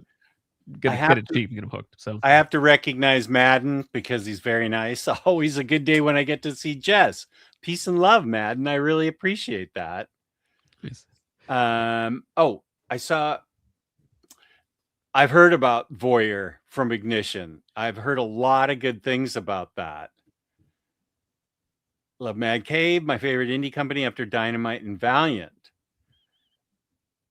I am reading Murder Podcast from Ignition Press. It sounds like there's some good books coming up. I picked up that first issue of that, and I don't think I've read it yet. Yeah, I haven't picked it up at my the shop owner. He was like, "Yeah, that's a pretty solid book," but I haven't read it, so I don't know. But I've heard good things. I don't know what great idea I had. This was it's only 10 minutes ago. What was the idea that was so great? Absolute Joker, if you have read, is pure evil and legit scary. Oh, I am so in. Did he show up in Batman 15, 14? He's only been 15 is basically his origin story issue. They showed him in little bits and pieces previous to that. I think he shows up at the end of the first issue for a second. He's in the Absolute Evil issue a little bit, but he's very. But now I don't know if who's caught up on Fraction's Batman, but Joker is going to be a lot different in that now too. Okay. Lance, it's taken Absolute Wonder Woman to show non-fans of the character why Wonder Woman is awesome. I read the first 2 issues of that. I really liked it. I need to pick up the trade. It was one that I was reading it and I'm like, this is good. I will enjoy this. I just don't want to buy all the singles right now. Yeah. I'm The quite first arc- happy with Oh, go all ahead. the absolutes, especially Yeah, Wonder Woman, I thought- Batman, and Superman. I just love all the absolute standard hardcovers that I own. Yeah, I think out of the first 3, Wonder Woman was the strongest first collected, and then Batman goes crazy in the second one, and that took over. But Martian Manhunter also is just a fever dream of wonderfulness. You know, I mean, just the art, the color, everything about it is just great. That's one that I read. Again, I read the first couple and I stopped reading it because I felt like I need to read that in chunks. I was losing some of it on a month to month. But while I'm reading, I was like, this is really good, but I know I'm missing it. I want it in like a book. I want all of them. So Yeah. Colors it's are just, really I mean, great it's series. just, it's the perfect team for that book, and it's just weird and fun and. So, not to jump around all over for Absolute stuff. So, but the colors on Absolute Martian Manhunter, this is another series that I knew nothing about. I actually didn't know about it till I was at the shop, and it's from Oni. It's called Spirit of the Shadows. Oh, that was great, and that totally reminded me of the colors. That's from, what it Martian Manhunter. Yeah, so these are not creatives I'm familiar with. There's Pink Lemonade, I think was something. It's a story I've heard about after the fact that the writer did, or actually, so it's Daniel Ziegler and Nick Cagnetti. But it starts out, it's like a kind of like a romance. It feels like a romance comic, but it has this crazy. Jess, you might like it. It doesn't totally feel like this, but there's like a little bit of like an all red feel to like the art. I mean, it's really amazing. It's a really good story. But here, I'll actually one more. Sorry, I'll show you this. Nope. This is like the main character. This is like the second. Oh, whoa! Yeah, So- it does feel like a Martian Manhunter. but it's like it's kind of trippy. There's a it feels like a classic story that I don't want to give too much away about what it's about. I just feel like it's something that people should experience. But anyway, I'm extremely interested to see where they take that one, because I really liked the first issue. Me too. I was really, and this is the stuff that like I get excited about, because it's just like I had no idea what this was. I didn't know who the creators were, but like you see this on a rack, you're like, oh my god, like that looks really fun, and it was. So that's the stuff that I get kind of geeked out about now these days. So. Oh, there's nothing better than when you find some book that nobody else seems to understand, and then you finally get someone to read it, and then they confirm that it is that good, and you get them, they're like, oh, okay, well, I'm not crazy then, because I can be very sympathetic for some books that some people hate, and I can tolerate some of them, but there's just some really special ones out there, and that's definitely was a really, really cool book. And that's like really when it comes to creating videos and doing stuff on YouTube. Like I don't want. I mean, I don't really want a big pool of subscribers. Like I don't want. I really like the idea of connecting with like a smaller audience on the things that like just like this kind of stuff. Like, oh, you read this? Like that's great. Like let's talk about that. And I want to kind of. I mean.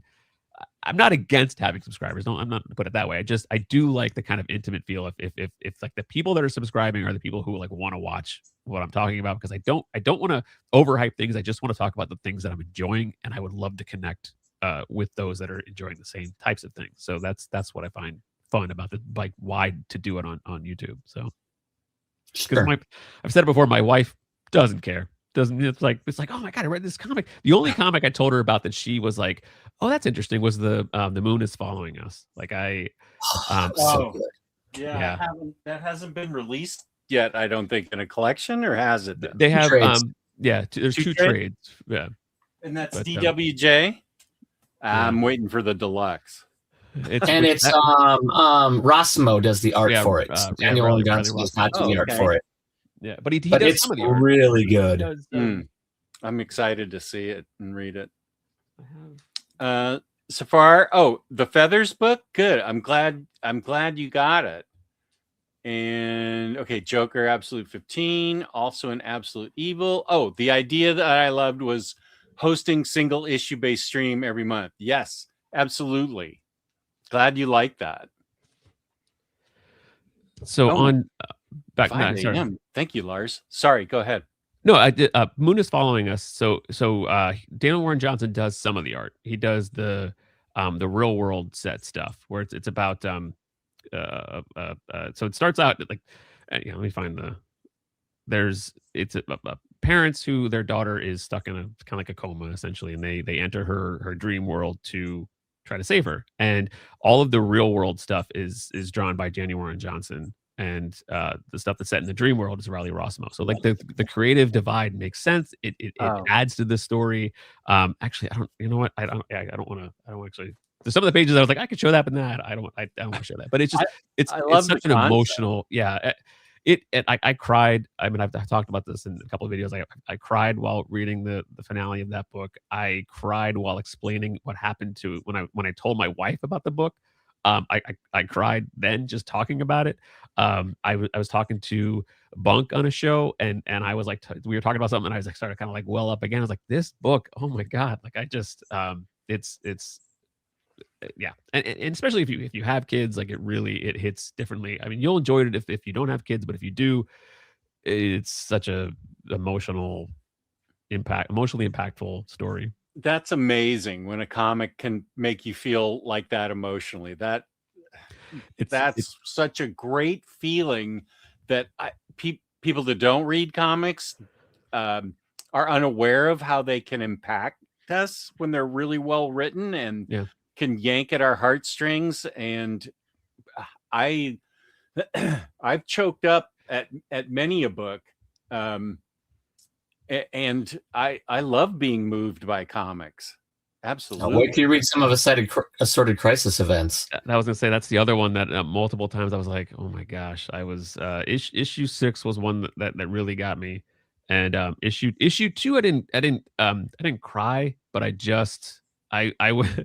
felt like I was just hit by a truck after reading that. I just was like, oh my gosh, that is just like emotional gut punch. But yeah, there's a lot. It's such a great series. I just love it.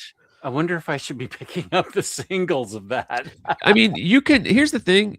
You could pick up any one of the singles, and it's going to be a self-contained story. So you'll get the vibe of what it's about, and you know, because it's an anthology, you don't.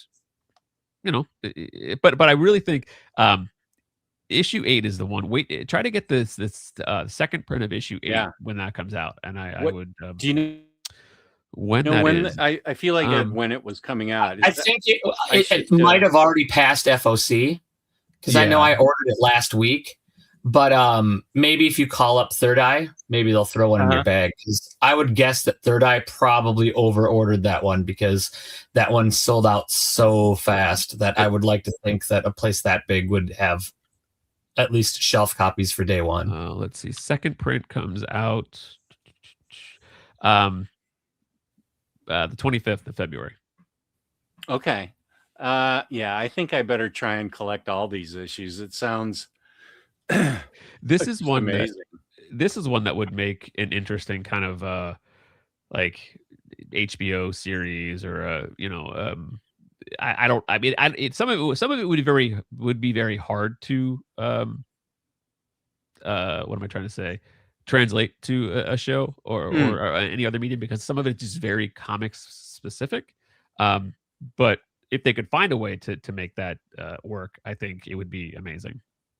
Yeah, because like issue 8, I don't know how that would translate as well. Yeah, I mean, especially when it's such a love letter to comics and addresses things that you never really think about when you're reading a comic. You know, all of the space in the gutters and what really is happening where you can't see. You know, and it's and it's just such a, and then it's the whole guy's life. You know, and it was something really special. Yeah, Wow. I think the first trade's out, Jess, for It Assorted is. Crisis Events. Yeah, that's what Safar just said. Okay, and maybe I can pick up issues 6 through 8. Day Tripper, yeah, that there's a lot of people that definitely get choked up reading Day Tripper. I still have never read Day Tripper, so I'm waiting for the Absolute to be my first read through for that. Because that comes out in a couple months. I have the deluxe, and I think that's a reprint for Absolute Day Tripper, right? It came out before.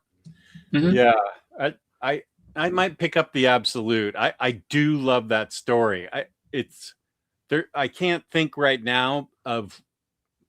I'm sure I'll think of it Wednesday morning, but the books that have moved me the most to tears, Day Tripper's not one of them, even though I love it. And what I like is that every comic book, even if I say this comic book's great and you think it's great, everything's going to hit differently with another person reading the same thing.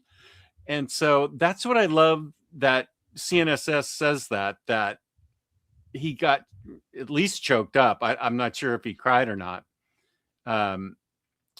But that I love that I think one of them was darn it, I know it's by Rom V and I talk about it all the time. Layla Starr? Yes. Thank you. Yeah, it was my book of the year, and thank you for that. Yeah, I definitely got choked up during multiple parts in that book. It's a really, really good book. Especially at the ending. Yeah, and then the first issue of Fantastic Four by Ryan North. I completely cried at the end of that book. I thought it was so well done and so moving and so interestingly laid out, and the whole concept of issue 1, I really thought it was brilliant. And I love the fact that every issue's standalone, and it's definitely getting an omnibus because I'm on volume 6 of the trades. So you are welcome out there for the omnibus I just created by buying the trades. You know, I just got caught up today on one that really hit pretty hard. Have you read Everything's Dead and Dying?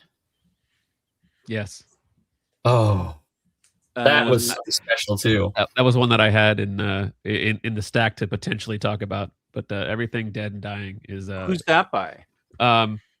Tate Bromall and Phillips. Which Phillips? Yeah. It's the young Phillips, right? Yeah.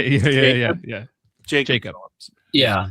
It's a zombie story, but it's told way different than any other zombie story you've ever read. I've heard a lot of good things about Tate Bromball's writing, and I don't think I've read anything yet. Is he doing Batgirl? I think so. I think because I've not read anything else by Tate Bromall, but I think let me check. He's reading something else. He's doing something else I'm reading. I'm glad you dug it, Stingray.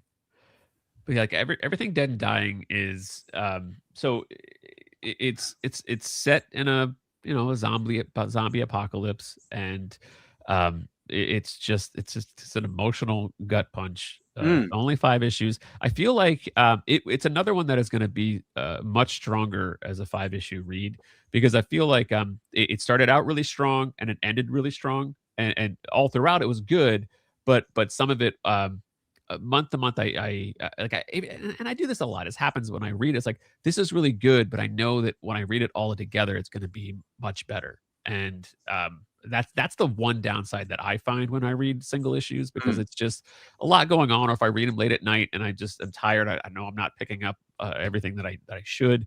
But the experience was really enjoyable.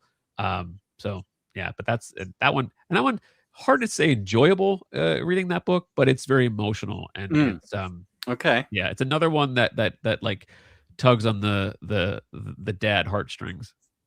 Nice. Yeah, and it goes a little harder than I thought it was going to. I thought that things were going to end up a lot differently than they ended up ending up, but it was something that's going to sit with me for a long time. Yeah, Oh, and wow. I know I was talking to Stingray actually about this, and we both agreed that the fact that at the very end of the 5 issues it says the end.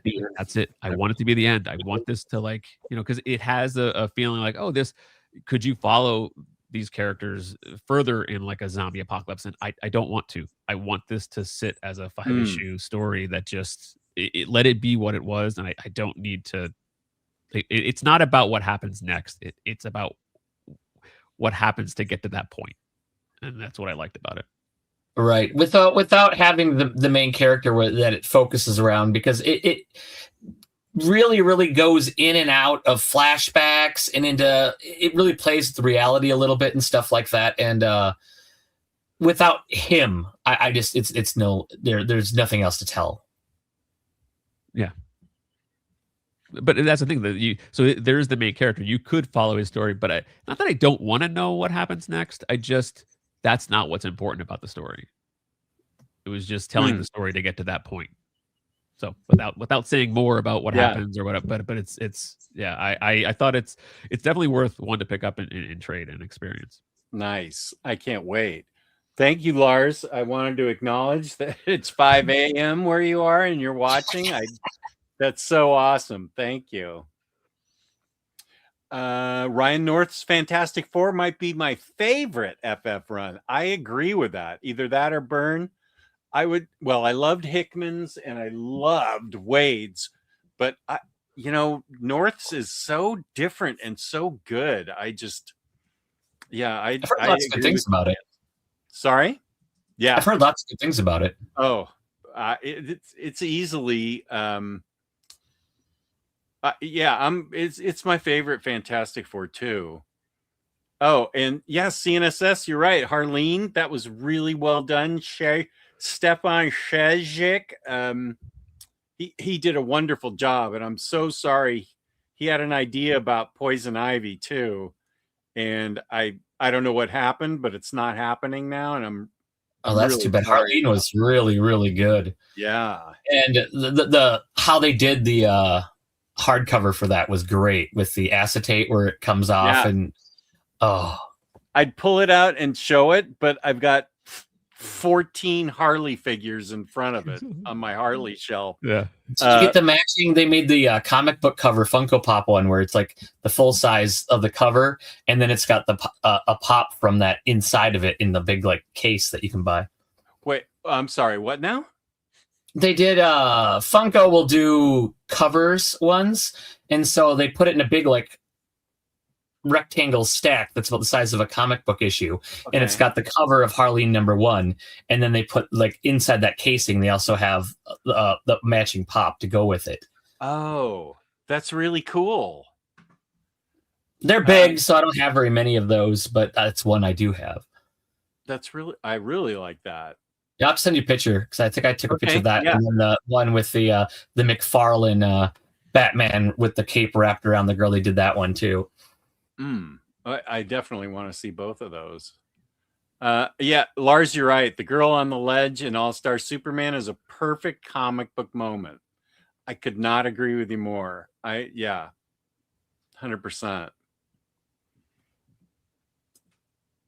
I'm guessing the Kryptonite Spectre must be coming out and collected pretty soon.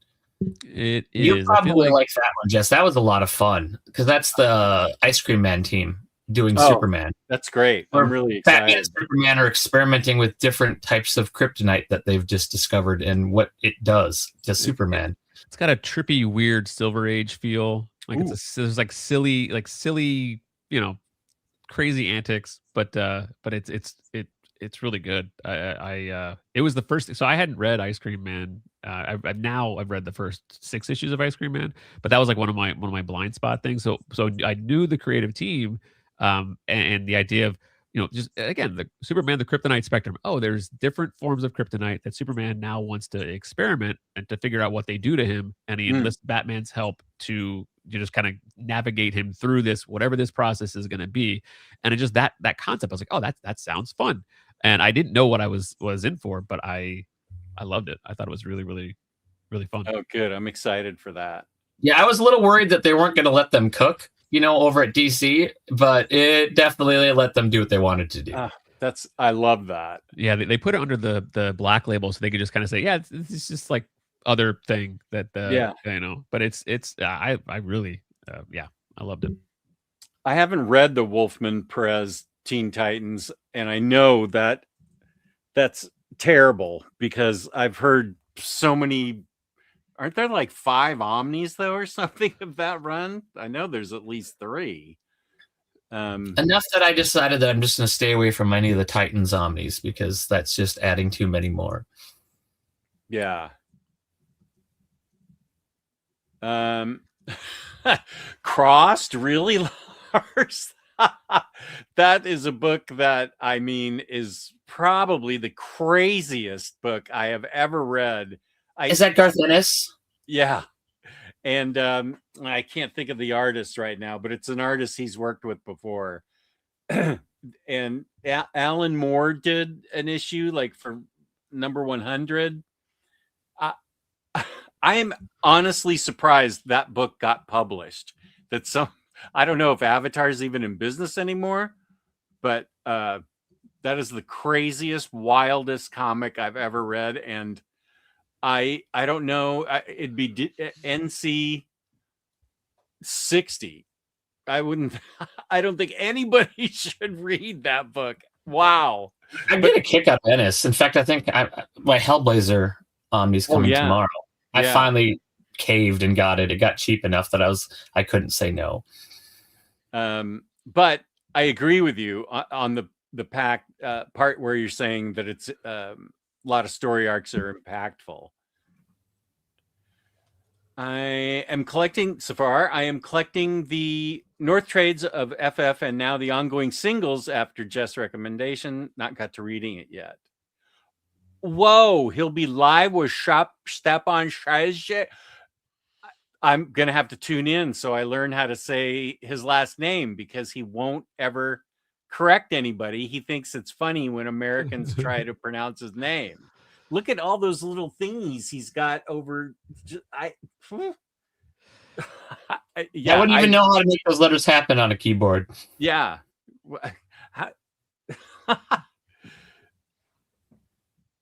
I have Green Lantern's comic book pop. Okay, I need to see these. He's done quite a few of them. Yeah, I have my tombstone. My tombstone's over there, but yeah, that's a boss book. Yeah, it's amazing. I love that. I love that book. I just said no. I can't say no to the Death of Superman. It's just my. I mean, I was the perfect age when that came out. I was like 12, 13. It just captured my imagination. Loved it, and I will buy that in any edition they come out. And I will say though, it's not, the thing that gets attached to the Death of Superman all the time is the cash grab because there's so many editions of it and all that. But the Absolute Edition, if you're a fan of the story, it really is a great book because there's so much back matter in it that there's original art that they've reprinted for there's the entire Superman 75 pencils and inks that are in that book, and that the pencils are not something that I've seen before.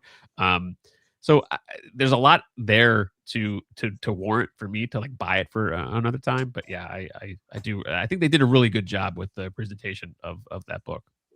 I may fold and get the standard one since it has the same content, but I've got the Omni, so I feel like I'm covered on that, but we'll see. Yeah, I would say that if you're, unless you really, the back matter, the absolute size is nice to see, but that's not the draw for me. Even when I talked about the book, I kind of like skipped over the story. It was more of the contents in the back of the book that really got me excited about it. I realized that actually I have a separate shelf for oversized Black Label books, so I was able to find this. Let's see if I can. It's so cool how they did that. Oh, that's cool. Come on. So, Oh, that's you can see yeah. that her eye and part of her face get filled in by the hardcover underneath. That's cool. And I also want to do a shout out for a book I really loved, and that's Joker Harley Criminal Sanity. The sequel's about to come out. That's what I heard. I really love both of these books. The Criminal Sanity was a very interesting take on Harley, because way different than anything that they've done before, and which I love. So I'm anxious to see how they continue that story. Yeah, I did a video on both of these books. I think I said Harley grows up, or I can't remember what I called it. It was like 4 years ago, whenever these came out. The OHCs. But yeah, these are two books I highly recommend. And Bunk is chastising us for still being awake. I'm not going to be well rested, Bunk. I'm going to be grinding my teeth in my sleep. Yeah. Why are you on a date? Well, no, is it? No. What? Where are they gonna be able to do that? vaguely think that it got optioned a few years ago, but 90% of what gets optioned never gets made. So we'll see. Mean, there's a thing in it that is central to the whole series. How are they gonna? I don't know how they would be able to show it. I just okay. What? Well, I was surprised when I heard that Preacher was coming to like non-HBO TV, that it was just going to AMC. I'm like, how are they going to have Preacher? Well, but they did it justice. They did a good job with it. There are 4. Oh, thanks, Doc. There are 4 Titans Omnis for the Perez Wolfman run. They are good, easy to read size. Okay, thank you. No. I don't want to know about Bunk's big day. Oh, Jason Burrows. Are you gonna watch the Super Bowl tomorrow? I'm like, no. Jason Burrows is the artist. Other writers are Jamie Delano. Oh, yes. Cy Spurrier. You spelled it right. And David Lapham. David, so no, there are 5. I knew there were 5. So speaking of Lapham, there's another series that just came out this week called Night City, which is so it's. I heard good things about that one. I almost grabbed that. Yeah, Matt Kint and David Lapham. So I think it's how was the breakdown? So Matt is doing scripts and colors, and David Lapham's doing the art. And this is it's a 4-issue series, and it is essentially it's like a riff on Superman. And the main character he's like Superman, and he has his Lex Luthor, and but the idea is that this character can never rest well enough. He can't detach himself from being able to shut off all the sounds and everything of everything that he can hear with the super hearing. So he has to try to he has an underground chamber that he goes and sleeps in, or tries to sleep, but he can never really fully turn it off. And then there's this interesting twist where whenever he finally can fall asleep, he wakes up in an alternate reality where he's kind of like the Clark Kent version of himself. And in that reality, he is vulnerable. So this story is about this Lex Luthor kind of tapping into potentially that alternate reality somehow and trying to go after his nemesis that way. But it was really interesting. I didn't. It was one that I saw. Great. Yeah, I didn't know much about the series. I forget if I saw it on League of Comic Geeks, or I just saw the cover and I was like, oh, that looks interesting, and I added it to my pull list. But yeah, I'm glad I did. Seems good. And I think it's only 4 issues. You're a Matthew Rosenberg fan, aren't you, Jess? Yeah. Yeah. Have you? This came out in trade recently that we're taking everyone down with us. Oh, I think I wrote that down. Wait, did I buy that? Yeah. Well, on the Tired Dads that I do with Bunk, that was on the list. That's a great, yeah, It's great really, book. really good. I feel like I own that. James, do I own that?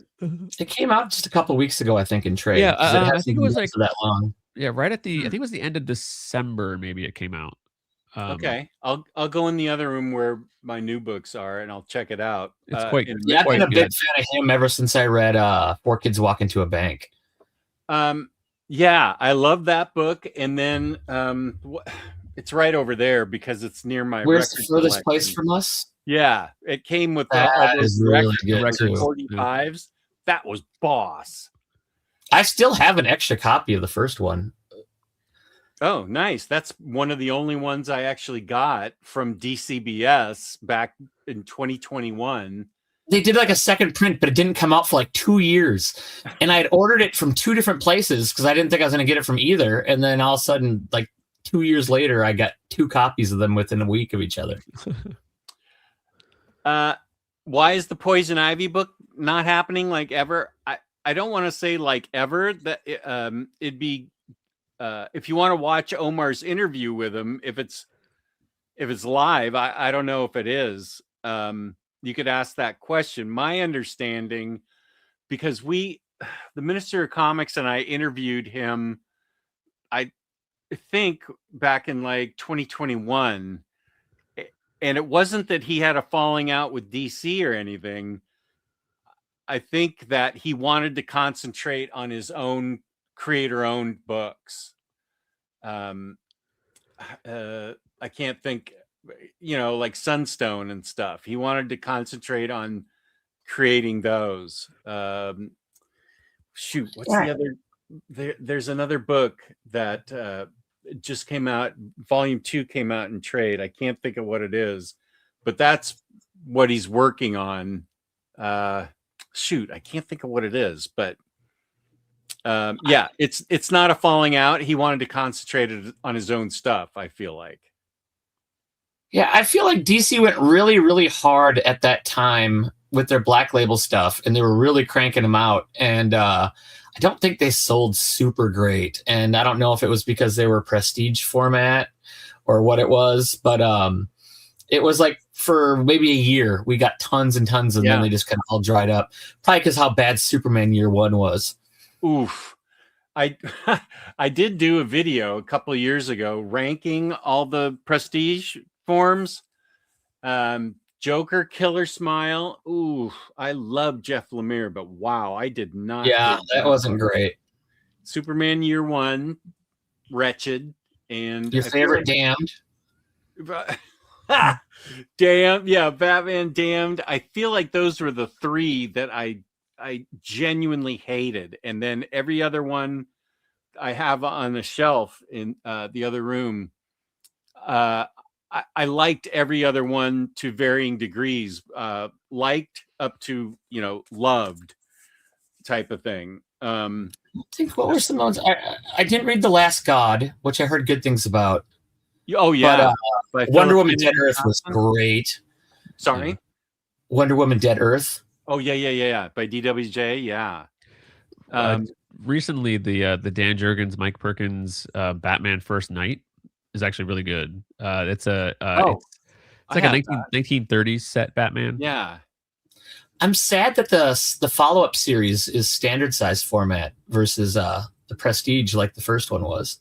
Is it? I thought it was. Oh, okay. Yeah, no. I think the trade just came out and it's standard size. It's not going to be as wide as the big one was. Oh, the trade for First Night was the second night. The second night that's out. Or no, the second night's just coming out. Yeah, but they're not prestige format like First Night was. Oh, they're just standard size issues. I haven't picked them up because I was going to get the trade, but I thought they were still in that prestige format, but maybe not. I don't know. Bunk, aren't you supposed to be on that date like Carl said? You could see Tyler Smith's arm Letterer Extraordinaire Tyler Smith in Harley Joker Criminal Sanity in the Case Files issue. The Case Files issue, is that I don't know if they throw that in the back of that one or if it's because it came out. I think there was a little break and they threw out the Case Files issue before it finished up. I don't think I have that in this prestige format. I think it's in there. Is it? Okay. I don't. Is that supposed to be a drawing of his arm or like his arm? Oh, I don't know. Confidential. No, I don't think that's all. Whoa. I forgot about this. Wait, why? What is this? I forget.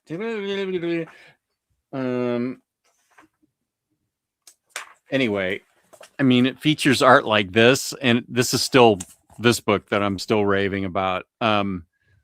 It has like two different artists, Mike Mayhew, who is awesome, and Miko Suyan. They alternate. Like this is her on the investigation. The art's like this, and then when it deals with her personal life, it's Mike Mayhew art, which is in color and very realistic. And then it switches back when she's on cases. So I really thought that was well done. Yes, I'm not supposed to, but I'm really enjoying talking to these guys. Yeah. we should probably cut you off, right? Is that what we're supposed to do? Like yeah, I should let you two guys talk, and I'll go to bed. The real quick, the only other like series that I think is worth checking out, not the only worth checking out, but it has been really fun, has been Redcoat with the Ghost Machine stuff. I just bought the trade. I couldn't at Third Eye because I know that's coming out as a deluxe, but I love all of that stuff by Jeff Johns, and I just said I can't live without this. I need to read this. It's so fun. That series has been great. I'm behind on I've only read the first trade of Rook Exodus, and I've read only the original miniseries for Geiger, none of the ongoing stuff. But like Redcoat, I bought from issue 1 and I've read all the way through. Love that book. So fun. Good. Yeah. I'm excited. Yeah, Rook is so good. I think there's only been like 3 issues of Rook since the deluxe came out because it's it's not but it continues to be really, really, really good. And Redcoat's another one that got optioned, so could be. And what's interesting about that, it got optioned to be a movie, but I really feel like that should be a series. That should be like an anthology type series that or like a limited like 10 episode season show, and that'd be great. But Redcoat. Well, sometimes when they get optioned though, they start figuring out how they want to do it, and it may evolve into a show versus a movie and stuff like that. As it stands, like because Jeff Johns like shared images of the script that he's working on, so like for Redcoat, for Redcoat, so it's gotten to that stage, which is good. But I hope it gets made because the 6-issue run of Redcoat would make a fantastic movie. But maybe it'll start as a movie and then go into a series. I don't know, but whatever. It's a great book. And, okay, who's XXX Carl? So he's a fellow. There's a long kind of backstory between there's another art collector, Carl Choi, and there are 2 Carls, like art collectors. There's me and there's XXX Carl. He was on a show. Long story short, they got the nickname of XXX Carl, and then they refer to me as PG-13 Carl because I'm more family friendly. So not that he's not family friendly. It's just there was a reason why he got dubbed that title. XXX Carl. Yeah. So he's Stingray's talking about the Crossed movie. Yeah, I guess that's the thing. I knew he was a producer. I didn't realize he was producing that movie. To be honest, I wasn't familiar with Crossed anyway, so it wouldn't have clicked with me even if he said what it was. Yeah, I don't know that I can recommend that book to anybody. It's the wildest thing I have ever read, and I'm not saying it's bad because there were a lot of emotional beats in it. It's an apocalyptic, end of the world type thing, but it is. I mean, when you say something goes there, yeah, it goes there. This fucking thing goes there, breaks the wall, sets up a house, lives in it, then burns the house down. It's unbelievable. Wow, I might use some late night bedtime reading out of that one. Someone needs to clip that, and that needs to be the dust jacket. The quote on the movie poster. I will read that book because of that comment. Yeah. I'm sure James is already clipping it. Yeah. Well, I definitely want to encourage everybody to go out and buy Vertigo this month because I want Vertigo to do well. And so we got 3 more coming out because Nice House by the Sea was the first one. But then in the next couple of weeks, we get Bleeding Hearts by Dennis Camp, which I can't wait because Camp is on fire. Then we get End of Life by Kyle Starks, and then a good gritty crime one called The Peril of Brutal Dark by Chris Condon. So those are the 3 coming up in the next couple weeks, and I'm super excited for those. Here's Bunk and Carl's Tired's Dad Comic Club. I need to.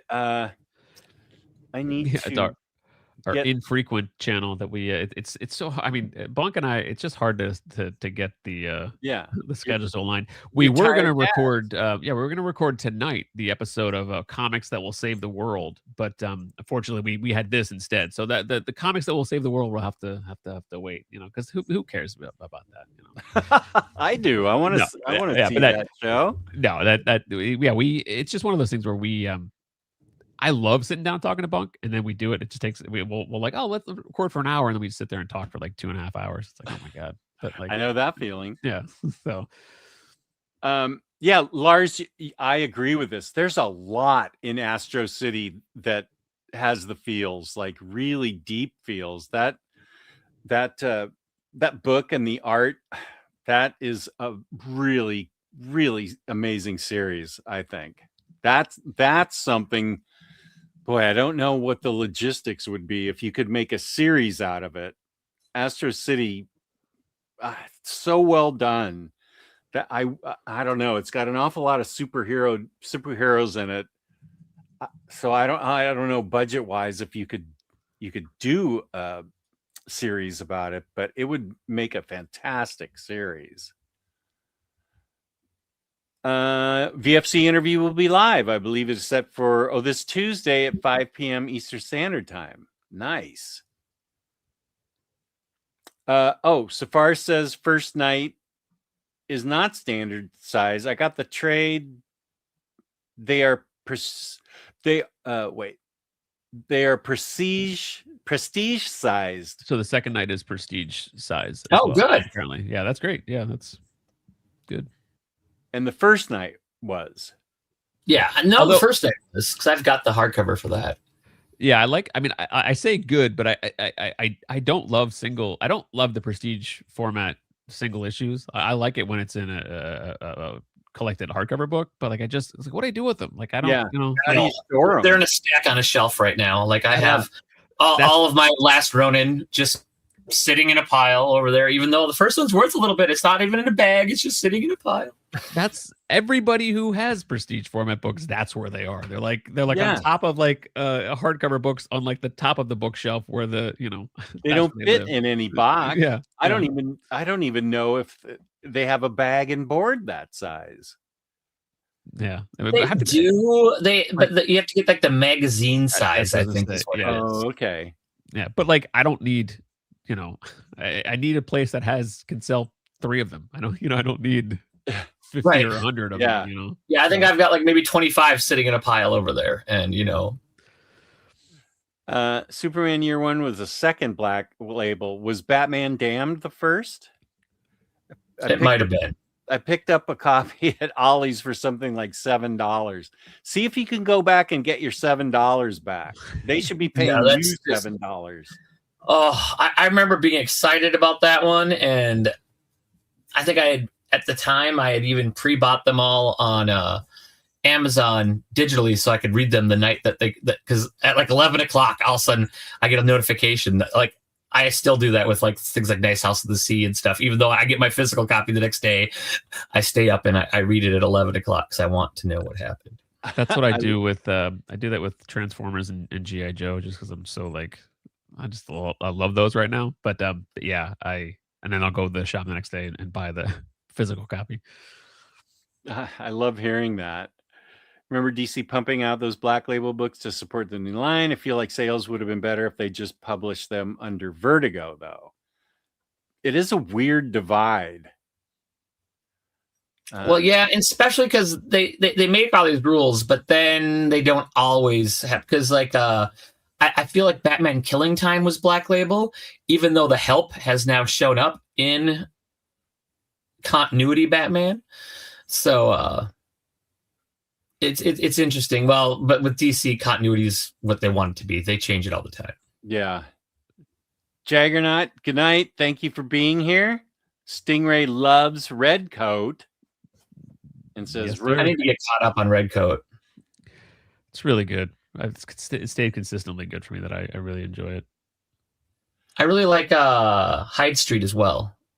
Yeah, Hyde Street is one that I like. I like the concept. I like the story, but I got kind of mad at it for not being the Yvonne Race art all the way through. Like that's what I wanted. I want his art on that book, and the art changes I didn't enjoy. So that can be really rough when the art changes. Not that it was like bad art. It just I loved. I associated his art with the characters, with the story, and then I just was kind of like I was just mad that it wasn't that.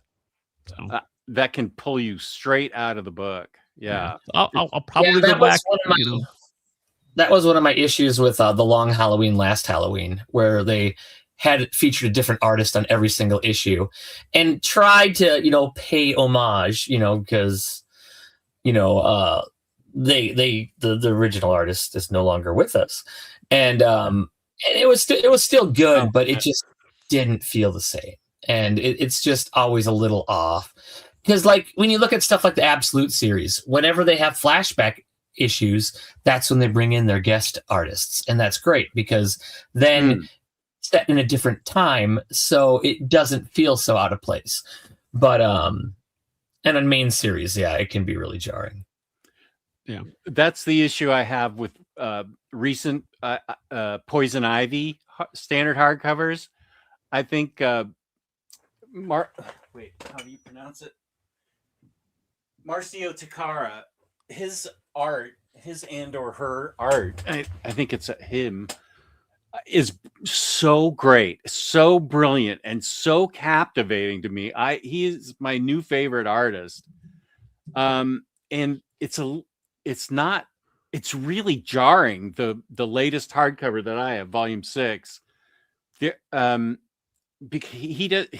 a headline on the cover, but he doesn't draw much in volume 6. And I think it hurts the story. I love G. Willow Wilson writing this. I hope it goes to issue 100 or something. It's great. But that art is not, I don't think it's conducive to enjoying the story. Yeah, it's much more helpful. You would have got 40 issues of a Poison Ivy series. I mean, that's great. Yeah. And I do like when there is more of a plan or a reason if there's an art change, like Mark, you said with the Absolute stuff. I do think that's smart and it helps, but to kind of keep the main artist on the main story, but on an ongoing like a Poison Ivy that might not always be possible with like art changes and so that's unfortunate, but I'm sure it's that he got behind and needed help. That's part of the business. It's the reality of it. Yeah, I mean that's Matt, thank you. I think everything's going to be fine, but I appreciate your thinking of me. I don't think the MRI is going to be a problem at all for me. So, but thank you very much. I appreciate it. But I do. We should probably wrap it up. I Yeah. just to not to just we're approaching midnight. I think that's probably. I could go on and talk more. I'm having a blast. We should. I don't know. There should be an adult in a room that cuts it off. Like, all right, we're done. We're done. but this has been so much fun. Yeah, I sort of bashed through my 2-hour time limit, but I had so much fun talking to everybody. This was great to hear about just about everything. We talked about a lot. So I'm really grateful to you guys for being here, and thank you to the chat for hanging in there for the whole time. Busek talked about doing a TV show, but that was several years ago. Okay. Darn it. So thank you to Carl and Mark for sticking with me. Thank you to Sean and Bunk for appearing on the show. There are links in the description to their YouTube shows. I need to get Mark, you do a show with Jake from the Braven Boys, right? Braven the Boys. Mm-hmm. Okay, I need to get. Can you send me the address for that channel, the YouTube channel, or is that something Jake should do? Let me grab it. If you could send it to me in Discord, then I can make a link for it, a bit.ly link. Sure. Here we go. Bunk. Thanks, James. Yeah. Always coming through with the links. Yeah. Oh, you beat me to it. Oh, Wi-Fi went out for like an hour. That's too bad. Thank you Safar for being here. And I don't know what's going on next weekend for me, but I'll figure something out. And I appreciate everybody tuning in. And thank you to my guests. This has been wonderful. I can't wait to do it again. And it was a lot of fun. Absolutely. Awesome. Peace and love. Peace and love. I will use my theme song to play us out. And again, thank you to everybody. This has been great. Thank you. Baturdays.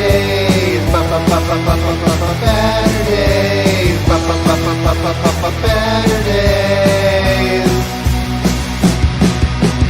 Omnidog in the miniature of comics. Talk forever, get right your ergonomics. Taking questions from the chat. With a name like that, you think they talk more about the fact. Baturdays. Baturdays.